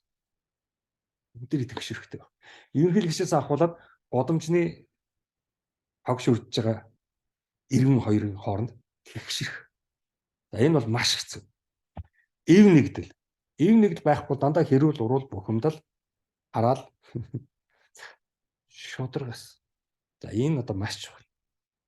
Нөгөө Монголын нийгэм, монголчууд бидэрт шударгасны асуудал дэндүү хүнд бид нар эдгээрээс хол бид нар мэдэхгүй. бидний цуснд баргаж шодрох гэсэн байхгүй. Өвөө аваа тэнцэх. Бид нар бол энэ хүн ийм илүү байх ёстой, энэ бол илүү авах ёстой гэж надад бодож байдаг. Би одоо энэ хүнээс дутуу, би дутуу байх ёстой гэж дандаа бодож байдаг. Ер нь нийгэмд илүү дутуу гэж бодож байдаг. Энэ чинь бид тэр том Оросуудын энэ том шодрог гэсний асуудал бол биднээс дэндүү хол. Нэр хүндийн асуудал Оросд ярьж гисэн. Тариачин гэхгүй шүү, ядуу гэхгүй шүү. Бүх хүний нэр хүнд, нэр төр. Тэрийг хамгаалах хууль хэрэгтэй. Хууль явны үед голоо байгаа юм. Ер нь яагаад хууль байгаа? Яагаад шүүх байгаа? Яагаад цагдаа байгаа? Хүний нэр хүнд, нэр төрийг л хамгаалж байгаа шүү дээ. Ямар нэг хэмжээгээр нэр хүнд, нэр төр нь алдагдсан хүн л шүүхтэр, хуульд, цагдаа дээр очиж байгаа шүү дээ. Яагаад шүүнийг шоронд хийж байгаа? Яг л чи хүний нэр хүнд, нэр төрийг балсан байна. Тэрний хариу чи шоронд ор. Чи одоо зүгээр нэг гэмт хэргийг болов бид нар тэгж ойлгохоос биш. За орцууд тэгээ цаашгаа яасан. Найз нөхөрлөлийг маш чухалчилсан. Хүмүүсийн хооронд найз нөхөрлөл аягүй чухал. За family гэдэг байгаа юм л да. За яг бид нар яг гэрүүл гэдэг гэж хэлдэг. Бид нар чинь гэрүүл гэсэн ойлголт байхгүй л дээ. Түүхэндээ гэрүүл гэж байгаагүй л дээ Монголд. Яг л гэрүүл гэж чинь нэг эхнэр нөхөр хоёр хүүхдтэйгээ тэгээд ямар ч хинээс ч хамааралгүй бие дааж тусгаар тогтол амьдрал шүү дээ. Тэгээ манайх чинь бол тийм байхгүй шүү дээ. Хамаатан содон ээж аав ах эгч дүүнэр нь ороод ирж шүү дээ. Тэр аваа нөхөр хүүхдийн тэр тусгаар тогтолтыг тоохгүй шүү дээ. Зөрчөөл ороод ирж шүү дээ. Тэгээд эхнэр энэ болоод нөхөр нь болоод эсвэл хадмуудын нь болоод суучих шүү дээ. Тэгээд энэ чинь энэ орцууд тийм мэдэхгүй шүү дээ. Хятад тийм мэдэхгүй шүү дээ. Тийм. Гэрүүл рүү хамаатан садаа ах эгч аав ээж нь дайран орж ирэхийг мэдэхгүй шүү дээ бид нар. За хувийн чадварыг үнэлэх энэ нэгэн одоо чадвартай, чадваргүй, чаддаггүй тэргээр нь ялгарлаж болохгүй. Хүн чадахгүй бол чадахгүй. За тэгэл иргэншил гээл том асуудлууд одоо яг цоош нь үүсэж байгаа социалист орнд тохиолдсон. За энийг би дараагийн лекцэнд Монголд яг юу болсныг бас гаргаж ирнэ. Нилээн миний хэлбэрээр бид нарт бас сонин юмнууд тохиолдсон. За тэр бол дараагийн лекцийн сэдв. 40 оноос хойш Монголын энэ орчин үеийн түүхэнд бол хин ч эрхчлөөний тухай, тэгшэрхийн тухай, шудраг усны тухай номж байна. Хорвоо шудраг бус хамгийн шудраг ус юм уу? Амьдарч цоглоо явж байгаа бүхэж байгаа шүү. Хайр бол шудраг ус шүү. Хайрын шудраг нь ерөөсөө байхгүй. Заавал нэг тал нь ялдаг байхгүй. Тэр болж үл ялдаг талд нь л орох гэж хичээх хэрэгтэй. За тэгэл тэмцэл үсэн шүү дээ. Тэгэл зондоо болно шүү дээ. Найрыг тастаа авдаг болж байгаа бол тэгэл тийм болно шүү дээ. Зомчрлаж байхгүй. Энд ч харахгүй, энд ч зовхгүй. Шинжилгээ жаргал тухайн агшлах зам. Ер нь болж өгөх сайн сайхан юм бодож байгаа хэрэгтэй. Тархин дахиад хэрэгтэй байхгүй. Тархин амардаг байхгүй. Муу мухайн бодлоод тархин амардаг. Хориод байгаа хүмүүс хэрэгтэй ирэх хүмүүс хачаа хачин байж болно. Хамаг өөрөөс дотроо сайн сайхан бодоод явчих хэрэгтэй. Та нар бол гар утсаараа өөрийнхөө хинбэ гэдгийг бүгдээрээ гар утсан дээр илэрхийлж гисэн. Юу хайж байгаа, ямар үг хайж байгаа, ямар зургнууд байн үзэж байгаа, ямар одоо цүнх, ямар гутал. За эрхчлөө гэдэг чинь байж тээ. Эхлээд байж тээ. Хүн урагшаага эрхчлөөтэй болохын тулд артлаасаа тэр бүх дарамт тийм үү арталтаа одоо зууралцсан тэр бүхнээс салах. За мухар сүсгээс одоо яаж чөлөөлөх вэ? Маш Монголд одоо битүү мухар сүсэг шүү дээ. Тэгэл одоо хажуудлын хан манны цаан чи бөөлөл агаас тэ бөмбөрдөөл. Зан заншлаас хурдан салбарсан юм шиг орчин үеийн зан заншлаа гэдэг. Яг зан заншил чинь нөгөө нэг орчин үеийн мэдлэг боловсролыг бодоход нөгөө нэг стрессгүй байхгүй. Мэдлэг боловсрол чинь стресстэй байхгүй. Одоо та нар энэ номыг уншлаа стресстэй шүү дээ. Барилгал хогон саунд хийн шүү дээ. Юу гэдэг тэгээрээ. Зан заншил яриад, уламжлал яриад ингээд хэлээ. Ямар стрессгүй байхгүй. Тиймээс Монгол хүн чинь зан заншилгаар явдаг байхгүй. Уул стресстэй гэсэн. Стресс бол тарих өгч байгаа. Уншууд бүрэх тарих өгч. Монголын нийгэм чинь Монгол орн чинь ном уншдаг учраас тархины ерөнхийдөө өгчдөг. Хөрхөн ихэс төрсэн биенүүд л халтаад байдаг та бэлдүү тий. Хөрхөн өндөр өгтөд бизнес ашгүй. Асуудал боловсролтой болох эрх бас үүрэг гэж шүү. Монгол хүн боловсролтой болох үүрэг шүү. Яг бол нийгэм хүмүүсийн дунд, гэр орны дунд, хамаатан садлын дунд, найзуудын дунд нэг нөхөр боловсролгүй тэгэл дуусаа гайтай байдаг шүү. Та тэгэл энд байж та найзуудын дэгшэрх, хосуудын дэгшэрх, хайр дурлалын дэгшэрх зөндөө юм байна. Үнэт зүйлийн дэгшэрх, насны дэгшэрх, шүүн залуу хүний хоорондын дэгшэрх ирэх, чадвар индекс ирэх. Бид нар ч нэг эрдэм гэдэг үг их буруу хөрлөд идэг л да. Эрдэмтэн энэ гэдэг идэг л да. Өгвөл эрдэм дотор ч одоо нэг justice ч явж байгаа байхгүй юу? Justice гэдэг чинь ирчүү шүү. 4-5 ирчүү явж байгаа шүү. Justice явж байгаа шүү. Wisdom явж байгаа. Юмыг тааруулж тохируулах явж байгаа. Хичээр хатуужлал явж байгаа. Бүгд том эрдэмүүд. Тэрэнд суралцахад маш хэцүү. Яг монголчууд энэ бүгдээс ягаад зуртагаад байдгүй. Яг л хэцүү учраас. Биднээс бүхэл энэ ёс суртахууны, хүн ёсны, оюуны төвшинтэг тэр бүх юм насан туршдаа тэрнтэй ойртохгүй байсаар байгаа. Тэгээд одоо нөгөө тэнгэр дэвшний эдгээр байгаа шүү дээ. За одоо жоохон философосоо дараагийн одоо философи оръё. Одоо улс төрийн философи сая баахан ярьчлаа. Нийгмийн философи, улс төрийн философи. Одоо урлагийн философи руу орж байна. Яг бол урлаг өөрөө социализмын үед бас маш гоё том философитой байсан. За энэ Малевичийн зураг байгаа. Хар квадрат гэсэн дөрвөлжин биш квадрат шүү.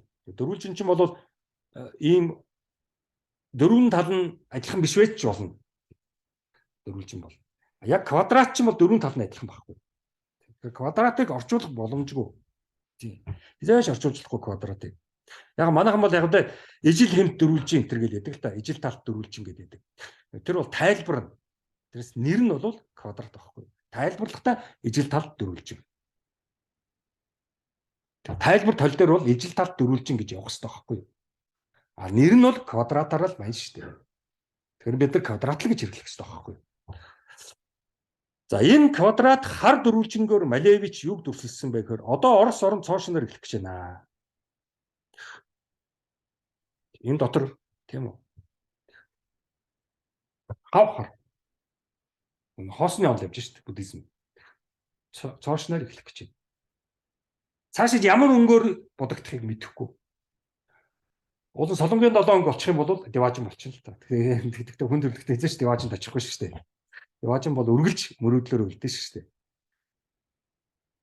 Тэр уран зургийн Малевич уран зургаар илэрхийлж байгаа юм. Ард үргэлж emptiness, nothingness. Юуч байхгүй. Одоо цоош нэр эхэл.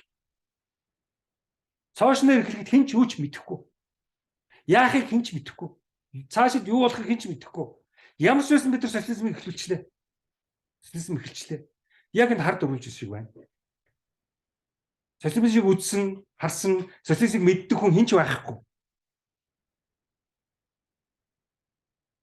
За энийг урлаг зөвхөн улс төрчид, философчид биш.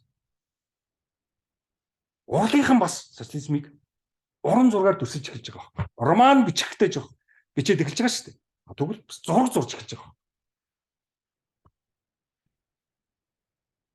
За социализм эхэллээ гэсэн энэ одоо хар квадрат бол emptiness, nothingness.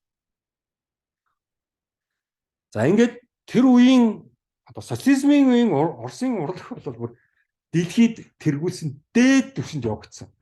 Тэгээд эндээс Оросын авангардаас зүхтаасан нөхдүүд Францад очлоо шүү дээ. Одоо тэр янз бүрийн зураач, мураач, Шагал, Магал одоо хэн байдгийн жүжигчин, мүжигчин, Стравинский одоо хэн байдгийн. За тэр цаашаага юунд хүртэл очихсан, Америкт хүртэл очихсан, төгөлдөр уурчин тэр хийгээл яваад исэн. Бүгдээр ерөөд Оросын авангардаас гаралтай байхгүй. Сүүдэр Германд нөгөө хин хүртэл Кандинский хүртэл очихсан явж исэн шүү дээ тий. За Оросын авангард юу хэлж байгаа юм бэ? Урлагийн авангард. Урлагийн бүх салбарт өөрчлөлт, шинжилэлт хийнэ. Нөгөө хард дөрвөлж. Бүх салбарт өөрчлөлт үүснэ. Цоош нэр эхэлнэ. Уран зурагт цоош нэр эхэлнэ. Хард дөрвөлж. Хар квадрат. Уран зохиол, утга зохиол цоош нэр эхэлнэ. Хар квадрат. Кино фильмд цоош нэр эхэлнэ. Хар квадрат. Мьюзик, дуу хөгжимд цоош нэр эхэлнэ. Хар квадрат. За энэ үүгээр бид нар одоо социализм гэдгийг ойлгох хэрэгтэй. Яагаад барууны орнд социализм дургүй байсныг одоо ойлгох хэрэгтэй. Ийм мундаг дэлхийг хамарсан том үйл ажиллагаа явагдаж байна шүү дээ. За одоо дараагийн салбар руу оръё. За улс төрийн философи ярьлаа, шашны философи, мэдлэгийн философи, нийгмийн философи.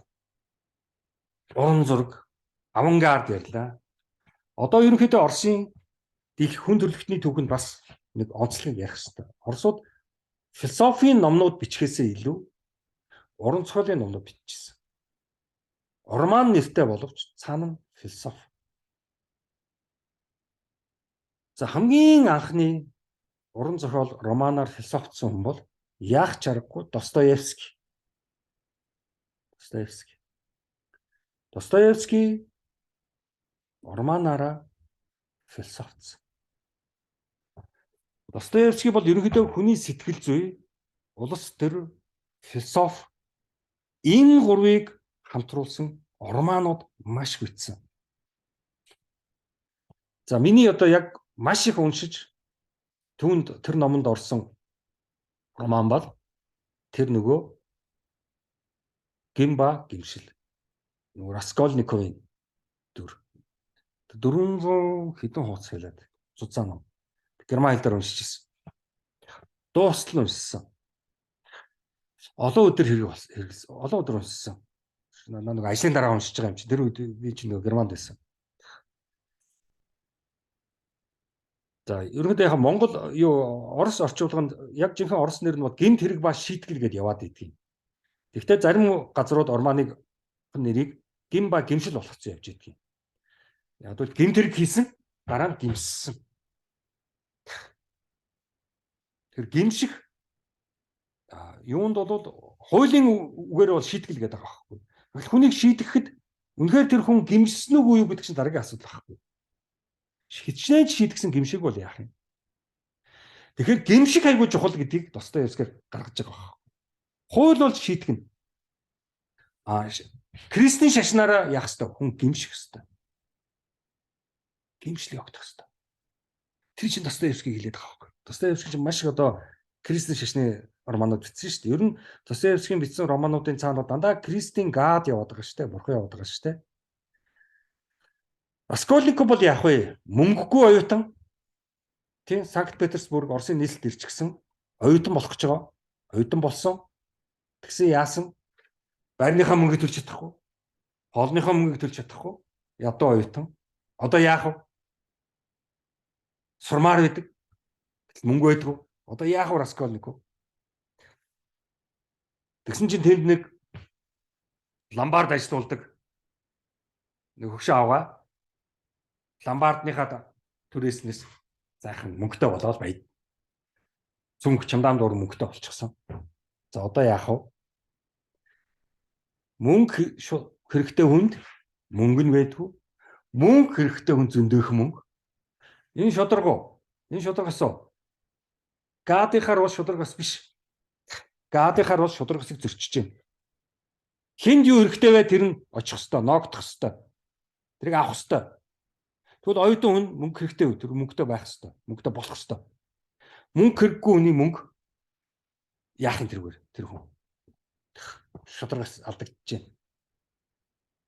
За ингээд гадын хуулиар Бурхны хуулиар Достоевскийн гол дүр Раскольников Бурхны хуулиар тэр хөгшин авгааг алаад мөнгөнд авдаг. Одоо шударгасны төлөө. Гэтэл цаана ч нэг хууль гэж байж байгаа шүү дээ. Шүүх. Тэр яаж ийн? Хүн алсан хүнийг шоронд хийнэ. Яагаад алсан, юунаас болсон тэр хамаагүй. Муу алуурч. Хуулийн нэг аюул чи юм байдаг байхгүй. Шүүхийн нэг аюул чи юм байдаг байхгүй. Хизээч яасан хийсэн гэж шалтгааныг асахгүй байгаа байхгүй. За ингээд дуусчих ш. Ингээд алуурчин болж өрж ш. Уул нь мөнгөгүй оюутан мөнгөтэй л болох гэсэн.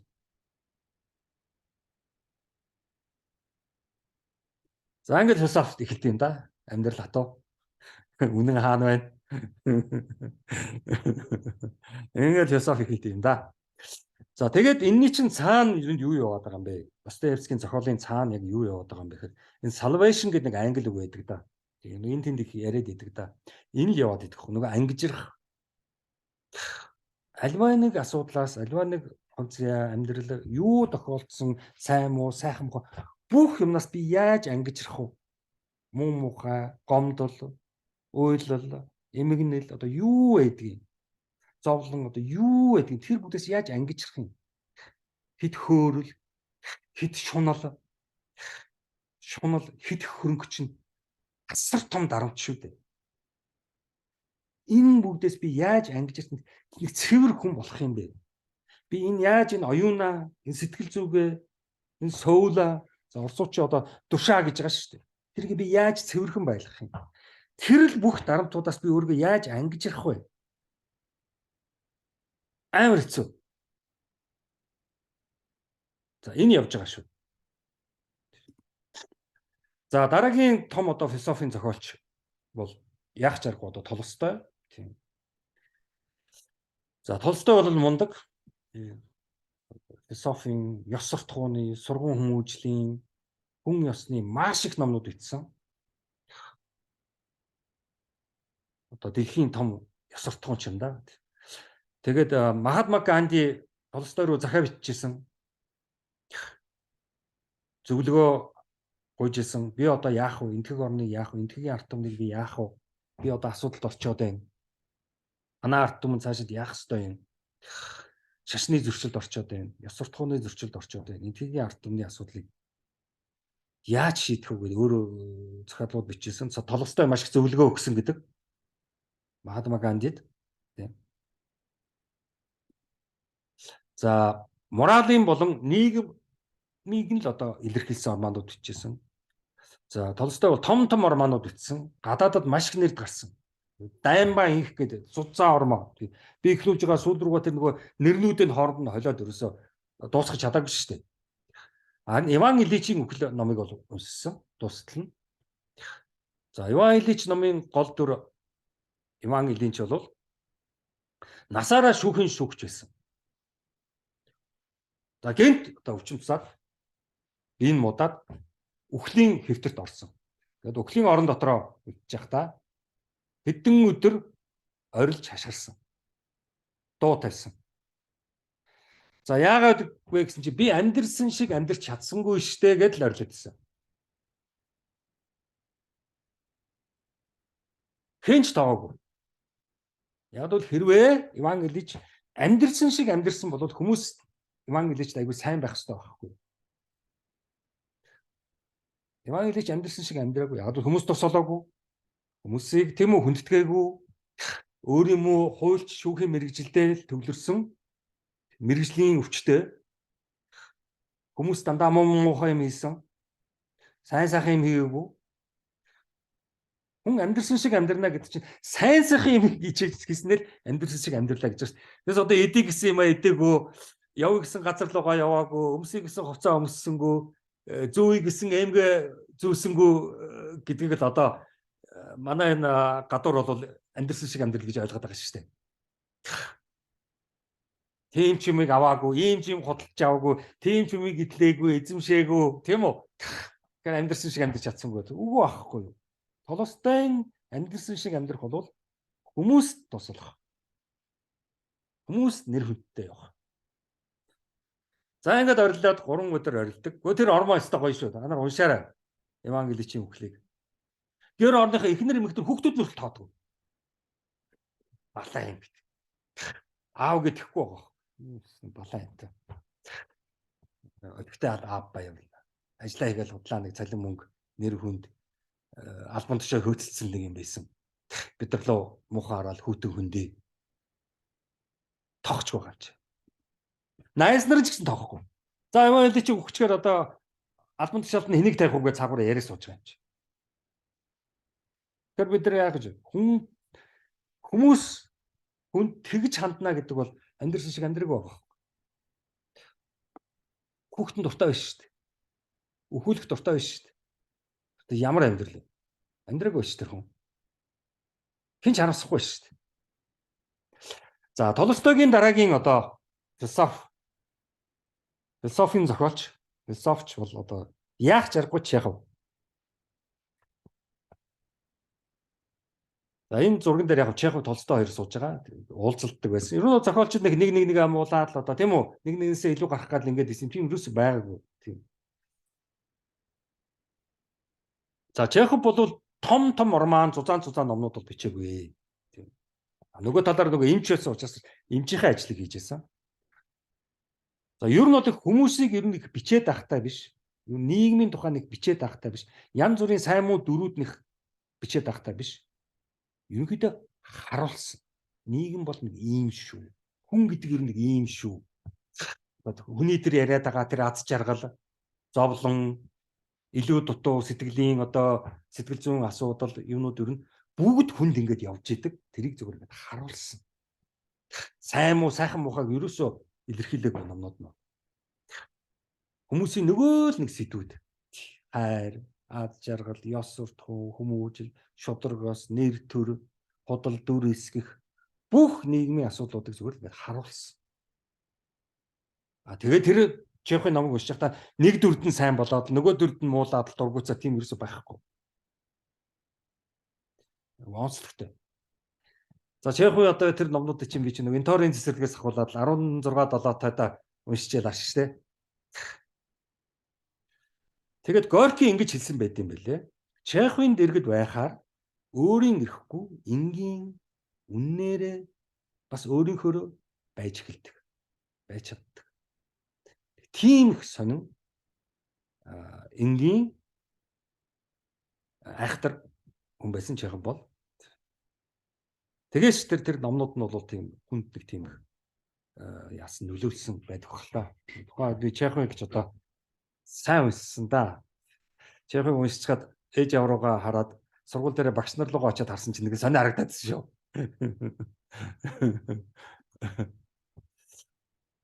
За ингэж ер нь бол Оросын философийн одоо 3 асуултууд гарч ирдэг гэдэг. Одоо энэ яг жинхэнэ философичд, уран зургийн философичд, Орманд утга зохиолын философичд энэ бүх том Оросын философиг ингээд яриад байхад цаана нь 3 л асуулт гардаг байхгүй. Нэгдүгээр эцсийн эцэд бие хүн гэж юм бэ? Бие хүн байна уу? Бие хүн үүсэх үү? Үүсч үү? Хоёрт нь үнэн гэж яг юу вэ? Үнэн яагаад хэрэгтэй?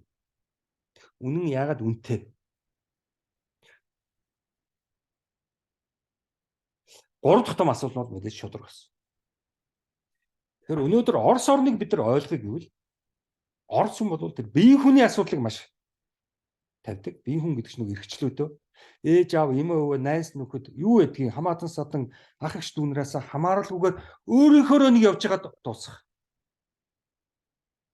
Тэрс одоо гэрийнхэндээ юм уу янз бүрийн хамаатан янз бүрийн хүмүүстэй туслахгүй яасан мохоо хувиа одсон хүйтэй юм бэ гэж хэлжээж болохгүй. Тэр хов хүний амьдралаар явж байгаа дуусна. Тэр чинь бие хүн. Зохиод авч болохгүй, алгадаад авч болохгүй. Маш тэгж шээ. Аавдаа нэг сайн алгадуулсан юм сайхан болж тийм солиор хаач хийж болохгүй шүү дээ. Тийм ч одоо юу юм тийм садист, мазохист юм уу? Хүнд алгадуулж сайхан болдог, зодуулж сайхан болдог. Садомазо юм уу? Тэгэхэд бие хүнийг хизээш бид нар хүндэгдэг. Тиймээс орсуудтай бид нар дандаа асуудалтай байдаг нь аргагүй. Тэр чинь бие хүнийг хүндэгдэг, бид нар бие хүн хүндэгдэг. Бид нар хувцас нь хараад өөр болж эхэлдэг. Хэрглэж байгаа гар утсыг хараад өөр болж эхэлдэг. Унж байгаа машиныг хараад өөр болж эхэлдэг.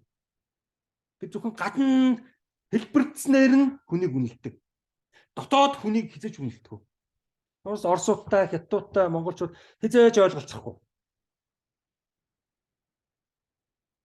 За үннийг бол орсууд дандаа шаарддаг. За монголчууд бид нар үнэн дургу. Шударгасыг орсууд дандаа шаарддаг. Өгсөн бол аавна, авсан бол өгнө. Бид нар дандаа аавна, өгөхгүй. Жохоо өгчихсэн бол тэрнээ сүйд болно. За энэ гурав бол Оросын философийн цаана дандаа явж идэг. За дараагийн бас нэг жоохон философи жоохон ахиулъя. За энэ Тарковскийн Solaris гэдэг кино фильм байна. 1972 онд одоо гарч эхэлсэн. Одоогоос одоо хэдэн жилийн өмнө? 50 жилийн өмнө, 60 жилийн өмнө ахна шүү дээ. Нав баг бахад гарч ирсэн. За энийг би бас үзчихсэн. Одоо нэг хөрөнгөний бирж болчиход байгаа байшин биш үү? Тэр чинь тэр үед Элдв очир кино театр байсан юм. За тэрэнд үзчихсэн. Тийм. Арт кино театрт үзээгүй. Элдв очирт үзчихсэн юм байна. Арт кино театрт өөр фильмүүд үзчихсэн. Сүүлд юунууд үзчихсэн. Бас тэнд их гоё фильмүүд үзчихсэн. Тийм.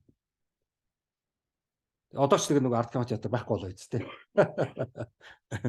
Элдв очны кино театрыг арай л нураагааг байх шиг байна. Тэгээд яваад нураах биз. За энэ Solaris бол Оросын одоо бас том философи явж байгаа. Энэ бол Орос кино фильм. Америкууд яг Холливуд сүүл тэр хин тэр тоглолт хийсэн лээ. Тэд нар бол Оросын сэтгэл зүйн философиг бол ойлгоогүй л хэлээ. Зүгээр нэг энэ чинь зүгээр нэг кино фильм биш байхгүй. Цаана тэр артан мөн хүн төрлөختнийг илэрхийлээд байна шүү дээ. Чинь зүгээр нэг кино хийгэж байгаа нэг хэдэн нөхдөд кино хийгээд тэгээд мөнгө аваад тийм үү шоудах гэдэг юм биш юм шүү дээ. Тэгээ Оскар шагналаа авах гэж байгаа юм биш юм шүү дээ. Энэ чиний цаана том философи сэтгэл зүйн том онол яваад байгаа байна.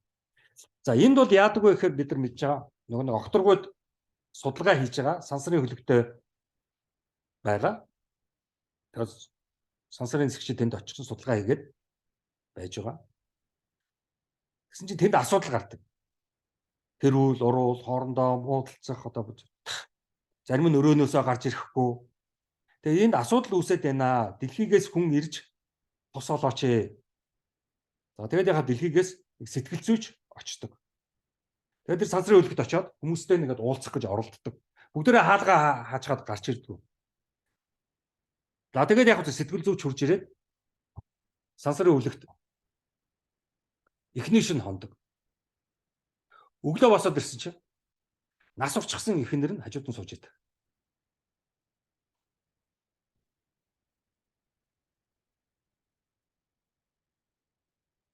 За нөгөө сэтгэл зүйч чинь гайхад. Нас урсан эхнэр нь хажууд нь сууж хаад. Амиа орлцсон эхнэр.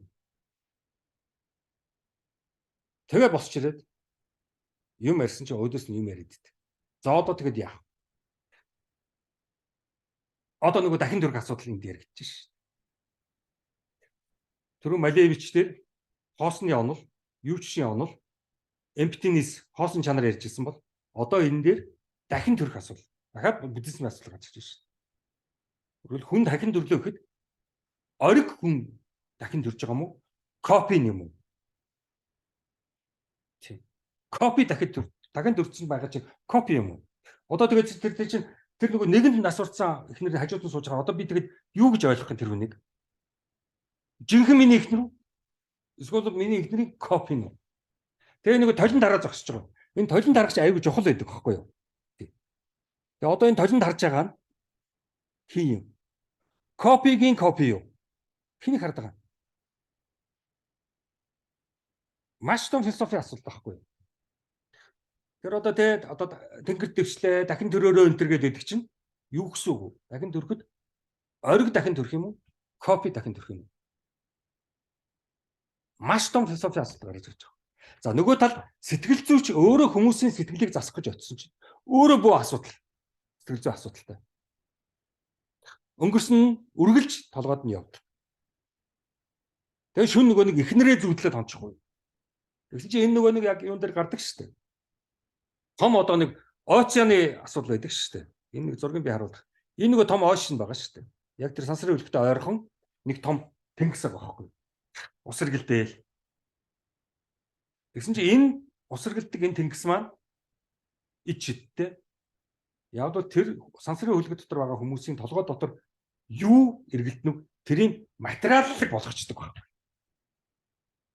Зүйд чинь бол идеал шүү дээ. Идеализм. Яг бид хүн болгохыг чинь материализм гэж байгаа шүү дээ. Тэгэхээр идеализм, материализм гэсэн хоёр том философийн ойлголтыг шууд кино фильмээр Тарковский харуулж байгаа. Энийг идеализм гэдгийг шүү, энийг материализм гэдгийг шүү. Гайхамшигтай.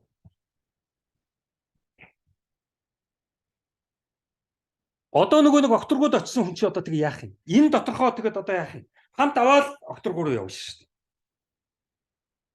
Өнгөрсөнтэйгээ хамт окторгуудаар очиж шүү дээ. Тий. Нөгөө самсараа бид нар самсараа гэж сансар гэдэг шүү. Сансар окторгууд яаж ийнө? Иргэн төрөх, дахин төрөх сансараа тэр явж шүү дээ. Кино фильм гэдэг чинь гайхамшигтай байдаг аахгүй юу? Сайн үзэх хэрэгтэй аахгүй юу? За одоо тэнд өнгөрсөн хамт очичлоо. Өнгөрсөн миний хажууд сууж штэ бүр сэрсэн чи. Одоо би өөрийгөө яаж давах вэ? Одоо би яаж өнгөрснөөсөө салах вэ? Боломжтой юу? Тэ. Хүмүүсийг таргаа зэвэрлэх юмсан, өнгөрснөөсөө салах юмсан. Тийм боломжтой юу? Яаж би өөрийнхөө ухааныг баттай байлгах вэ?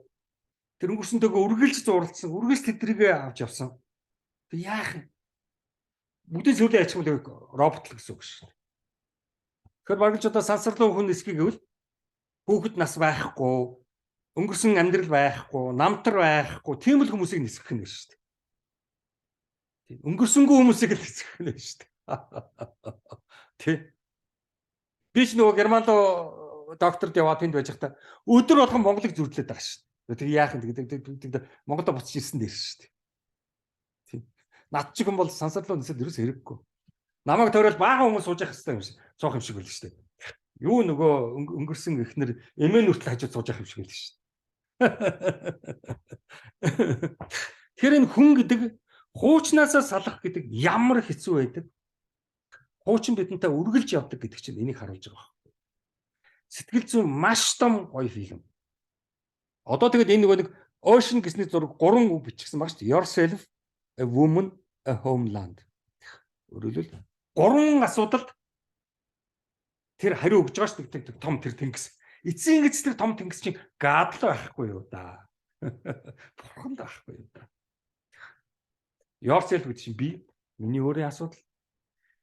Woman гэдэг чинь эрэгтэй хүн яах вэ? Эрэгтэй хүний асуудал. Нөгөө эмэгтэйнийхэн цаана одоо ээжинч байж болно, эмэнч байж болно шүү дээ, тийм. Хайртанч байж болно. За тэгээд дараа нь яаж яана вэ? Homeland төрсөн нутаг. Тэрс би яагаад Германд очиод асуудалд ороодсэн нөгөө төрсөн нутаг Homeland эндээс гард. Яа одоо буцаж ирж байгаа шүү дээ. Одоо эндээ байж байгаа л зүйл дууссан шүү дээ, тийм. Ийм сэтгэл зүйн асар том сэдвүүдийг чинь илэрхийлж байгаа байхгүй. Тэрээс нэг сансрын окторгон science fiction фантази тийм фильм биш байхгүй юу. Тэгээ түрүүшийн нөгөө лексэн дээр хэлсэн шүү дээ. Японы тэр манга тэр бүх юм чинь тийм үү?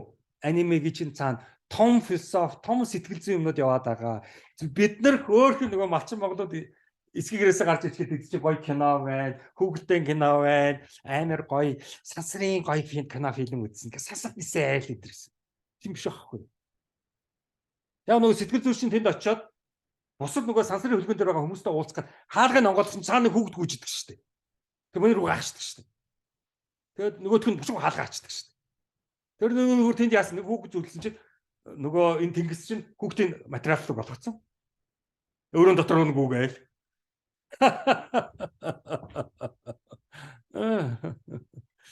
За ингээд эндээс яах вэ? Одоо лекц дуусах төсөж гэж байна. 3-4 том асуудал ярина. Дараагийн лекцийн одоо асуудал бол Монголын философи 9 өнөөдөр. Оросын философи 9-оос явсараа Монголын философи болно шүү дээ. Японы философи явсараад Монголын философи болж байгаа шүү дээ. Төвдийн философи явсараад Монголын философи болно. Тэндээс юу ирсэн? Бид нар юу авсан? За одоо ингээд бидний асуудал гарч ирж байгаа. Хувьсгалын философи. Бид нар дандаа хувьсгал ярьдаг. Тэгвэл хувьсгалын философи гэж юу юм? Ямар ч философи юм хийдэггүй шүү дээ. Яагаад хувьсгал хийдэг? Хувьсгал ямар хэрэгтэй вэ? Дэлхий дээр яагаад олон хувьсгалууд болдгийг? Францын хувьсгал, Оросын Октябрийн хувьсгал, Хятадын соёлын хувьсгал. Яагаад ийм хувьсгалууд болдгийг? Ямар зорилготой? За, уран зохиолын философи. Бид нар үнэхээр Оросын тэр Толстой, Достоевский, Чехов тэр уран зохиол, утга зохиолуудыг орчуулад яг тэгж ойлгох уу? Орчуулсан хүмүүс нь тэр хүмүүсийн ормоныг ойлгосон уу? Бид нар өнөөдөр дэлгүүр ороод л Толстой ном, Чеховын ном, Достоевский номыг аваад уншиж чинь тэр философийн цаад юмыг нь ойлгож гин үү? Буулгаж гин үү? Тэс одоо би манай гэрт Чехов орон байгаа штэ. Өө би уншижсэн. Тэр биш штэ. Айгу гой зохиолчтой. Айгу гой номтой. Тэр биш шүү дээ. За урлаг. Нөгөө социалист реализм. Бид нар социализмын үед анх удаа малчин монголч урлагтай танилцсан шүү. Уран зураг гэж юу байдгийг, сонгодог хөгжим гэж юу байдгийг. Энд байсан нөгөө малчны хэдэн хүүхдүүдийг чинь бүгдийг Орос руу явуулаад сонгодог хөгжим сургалаа, уран зураг сургалаа одоо тий тэд нар чинь бүр нөгөө амгалан төврийн шагналд одоо хэн байдгийг. Энэ одоо жанцруу манцруу бажиг сумлаа одоо юу байдгийг. Тэд нар яг тэр социалист реализм, тэр хүн төрөлхтний хөгжлийн хуучнаасаа салах шинэ нийгэм байгуулах тэр том ойлголтуудыг тэр хөгжмийн зохиолчид маань, уран зураачид маань ойлгосон уу, буулгасан уу?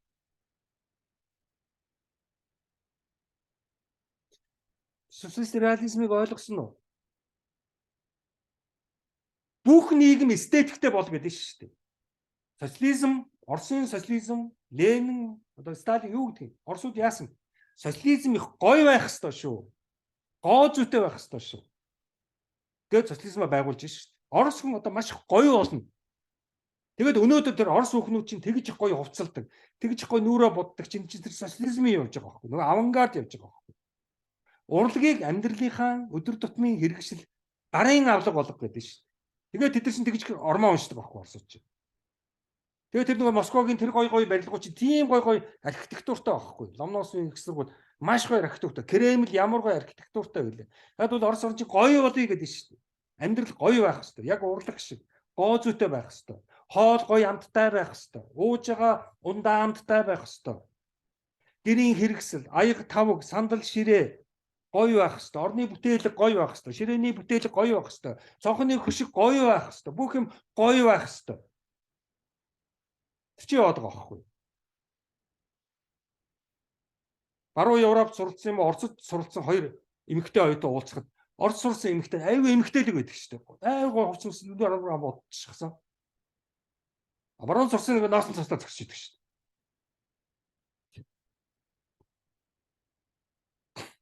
Тэр бүх нийгмийг гоо зүйтэй болгоно гэж байгаа. Оросын социализм.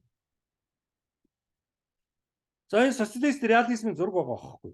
Тэгээ би ингээд харахгүй юу. За энэ социалист реализмын зургуудыг хараад монголчууд манай Монголын гадуурчин социалист реализмын зураг манад байгаа гэдг нь бид очиод харахгүй юу. Тэгсэн чинь энэ нэг майхны өмнө сууж байгаа нэг өвгөн байгаа байхгүй. Ажлын дараагийн. Хөвс хатсны дараа юм байлаа. Тэгээ харсан чинь энд ерөөсө социалист реализмын энэ зурган дотроос харагдахгүй байгаа байхгүй юу. Одоо баг энэ ширээн дээр нь ууц хэвэн бод утж байгаа байхгүй юу. Гэтэл социализм чинь энэ бүгдээсээ сална гэж байгаа шүү дээ. Энэ бүгдээсээ сална гэж байгаа шүү дээ. Энэ болохоор Оросын социалист реализмын зураг. Энэ цаана трактор. Техник хурж ирээ, трактор гарч хурж ирээд бүх энэ алах хадуур мадуур тийм үү хүн гараараа хийдэг бүх ажлыг чинь устгаж байгаа байхгүй техник. Тэгрүүгээрээ социалист реализм байхгүй. Бид нар тэгсэж социалист реализмын нэрээр яг хуучнараа сууж байгаа байхгүй. Тэр социалист реализм Монголд ирээгүй байгаа байхгүй. Хугацаа нь энэ зургийг социализмын үед зурсан учраас социалист реализмын зураг гэдэг байгаа. Үгүй. Тэр социализмын цаг үед зурсан зураг. Даанч зураг нь өөрөө социалист реализм биш байхгүй. Тэр бидний амьдралд дандаа ингэж явсан байхгүй. Цаг үе маань социализм гэж нэрлэдэг байгаа ч гэсэн Монгол хүний энд бол нөгөө л хуучин юм яваад байгаа. Хизээч хар дөрвөлжин болоогүй байгаа байхгүй. Хар квадрат болоогүй байгаа. Бид нар хизээч соёлын хувьсгал явагдаагүй байгаа байхгүй. Одоо тэгэл богдтой соль орч гэж шүү дээ, тий. Одоо бид нар социализмыг ойлгох хэрэгтэй байхгүй. Ер нь юу байсан? Яагаад өнөөдөр социализмд муу байдгийн хүмүүс дургүй байдгийг?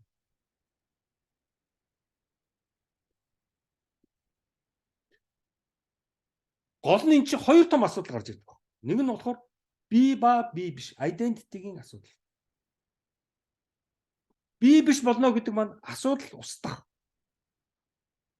Би байна болно гэдэг маань асуудлыг шийдэх. Тэгэхээр нөгөө нэг энтхэгийн философч нь буддизм чинь илүү би биш болоо гэдэг байгаа шүү дээ. Оросын философч бол үгүй би байна бол гэдэг байгаа шүү дээ. Байсан шиг бай. Одоо ингэж яаж яах вэ? Философи шашин ойлгомжтой болж гэж байгаа биз? Цаана том явж байгаа. Тэр би байна, би байх, би болох. Тэр чинь социализмд байсан байхгүй. Гэтэл буддизм шашин чинь би биш бол гэдэг байгаа байхгүй. Хоосон гэдэг чинь хоосол гэсэн үг, шинээр эхлэх гэсэн үг байхгүй. Бид нар зүгээр хоослоод одоо зүгээр ингээд сайхан бясалгаад тэгэл тархиа хоосол гэдэг байгаа. Шинээр эхлэхийн тулд урд өмнөхөө алга болох гэж. Тэгж тааж чадах уу? Энэ нэг амфиби хүн гэдэг нэг кино фильм та нар харчаарай. Энэ баг багтаа би энэ үзчихсэн. Энэ нөгөө нэг газар усны явагч гэдэг. Тэгээ энийг сүүлд энэ Америкууд Shape of Water гэдэг сайхан дуурайгаад барууныхан энэ кино фильм болгоцсон байлээ. Тэгэхээр ер нь бол Оросын тэр их том урлагийг одоо сүүлийн үед Холливуд барууныхан маш их сайхан хуулбарлаж өөрийн болгоод байгаа байхгүй юу. Тэгэхээр одоо ер нь урлагийн Холливуудын том сэдвүүдийг харж байхад хизээ нэгэн цагт Оросууд хийчихсэн юмнууд байдгийг шүү. Одоо Оросыг одоо рекламж байгаа юм биш. Яах ч арга бах. Баримт. За яг Орос орн буцаад босч जैन би тэр энд их баяртай байна. Тийм зарим хүмүүс дургуул байгаа Оросод. Гэхдээ Орос яагаад сая буцаад босч ирсэн? Нэг хэсэгч дайнаас болж Оросыг маш их мууллаа шүү дээ. Оросыг унгаач чадсангүй шүү дээ. Дайнаар ялна гэд баярлсан шүү дээ барууныхан. Нөгөө Англи, Америк, Канада юу байдیں۔ Европ одоо юу байдیں۔ Франц тийм бүгдээр дийлсэн шүү дээ. Яагаад дийлээгүй?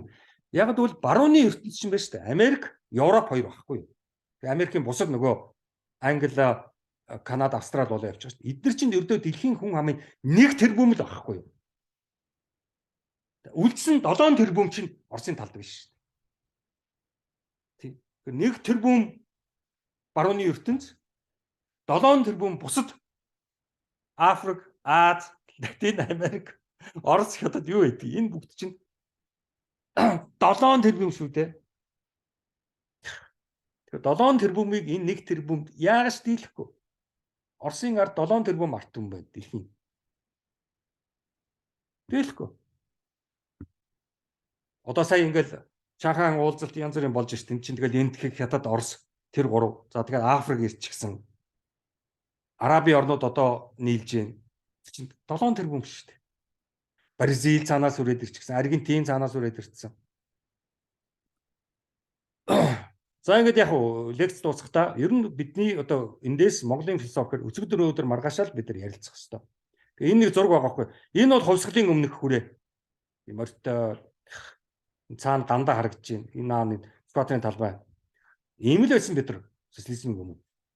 Социализмын үед ийм болсон. Скватрын талбайтаар энэ хүүхдүүдийг хараа өмсөн цагаан фартог, гутал, гоё хувцас, гоё царай зүс, цэвэрхэн хувцалчихсан энэ хараа. Одоо талбай дээр өнөөдөр очиод харъя да. Ийм цэвэрхэн хувцастай хүмүүс байна уу? Энийг тэгээ хэн босгоцсон юм? Энэ байшингуудыг хэн барьцсан юм? Энэ гоё хувцснуудыг хэн ойж өгсөн юм? Хэн? Социализм, Орос. Энэ бүх хичээл номонд хэн сургасан юм? Орос хүн.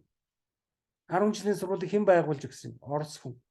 Эмнэлэг бүгд ихтэй сургууль бүгдийг хэн байгуулж өгсөн юм? Дулааны станц, захилгаа одоо энэ байшин дотор би захилгаантай, дулаантай дөрвөлжингийн байшин зогсож шүү дээ. Энийг хэн бүгдийг бүтээсэн? Орос хүн. Социализм. Яах ч аргагүй. Өдөрсөн чи энэ хар нөгөө Женко Баталга сууж байгаа байхгүй. Тэгээд ийм гачиг хувцастай нөхөрд сэлэм өгж байгаа байхгүй. Чи хэд дугаар 100 юм. Тэгсэн яасан гэж их богд уулыг яаж яах гэнэ? Их богд уулыг яана гэдэг лээ манайч сүсгэлж дээ. Аримнаалж байна. Гэхдээ хэн болох гээд байгаа юм бэ? Энэ хүн одоо хэн болох гээд байгаа юм? Энэ хэн болох гээд байгаа юм? Ийм сайхан ямиг үгүйсгээд байгаа юм уу энэ хүн? Энэ хүн тэгээ бүгдээр энэ цаана ингээд зогсчихсон хинтэй байлдах гэж байгаа. Хэнийг сэлмээ завчих гэж байгаа. Чи юу вэ? Энэ хүн төрлөختний энэ хой төвшийнхөө тэр их гоё боловсрал, гоо зүй, мэдлэг тэр сайхан юмнаас ерөөсө бүр дэндүү холоор өнгөрцөн биш. Яагаад? Тэрнээс ингээд арчлын 90 онд арчлаад тэр сайхан юмнаас зүхтаасан биш. Яагаад? Яг хүний хувьд янз бүр шүү дээ. Социализмд сайн явсан хүмүүс байна, муу явсан хүмүүс байна. Муу явсан хүмүүс яг тийм социализм муухай байсан л гэнэ. Арчлын үед сайн явсан хүмүүс байна, муу явсан хүмүүс байна. Сайн явсан хүмүүс нөө арчил гоё, социализм муухай гэж л таараа. Энд чинь хүний хувьд онцлог. Сайлдаг, муулдаг. Тэргүү цагаа болохоор ээжигээ ч муулдаг шүү дээ. Аавгаа ч муулдаг шүү дээ цагаа болохоор. Хүний онцлог. Цаана заавал муу байх албагүй. Цаана заавал сайн байх албагүй шүү дээ. Ийм маягаар ер нь бол бид нар Орос орныг ойлгох, социализмыг ойлгох, ямар байжгаад 21 оноос өмнө ямар байжгаад Орос биднийг социализм руу татаж авчираад 1948 оноос хойш бид нар чинь Сталин, Мао хоёрын тохиролцсноор тусгаар Монгол улс болсон шүү дээ. Ар Монгол, Халхан Монгол. 21 оноос өмнө Монгол ярих ямар ч хэрэггүй. Бид нар тэр түүх мөөх илүүдтэй мэрх ямар ч хэрэггүй. Тэр үе чинь түүхийн хүрээлэнч гэж байгаагүй, түүх судлаач гэж байгаагүй. Хувьсгалаас өмнө. Номч байгаагүй. Яг янз бүрийн ном судрууд уугар хэл дээр манч төвд хэл дээр бол байсан баг. Гэхдээ тэр чи ямар ч хүн уншихгүй. Төвд хүмүүс л уншина. Төвдөд сурсан хүмүүс л уншина. Нийгэм бол мэдэхгүй шүү дээ. Тэгээ манай эмээ эсгэгээрээс гарч ирсэн бичиг үсэггүй л байсан шүү дээ. Сүүлдэл кирилл үсэг сурсан шүү дээ. Би зарим нь зааж өгсөн шүү дээ. Жоо хөөхт байхдаа. Тэг яаж энэ гой социализмыг ийм их гой гоо зүй бүтээн бол энэ гой гэрэл чийдэнгүүдийг хараарай. Одоо та нар Сквадын талбай дээр очиод ийм гой чийдэн байна уу? Хараарай.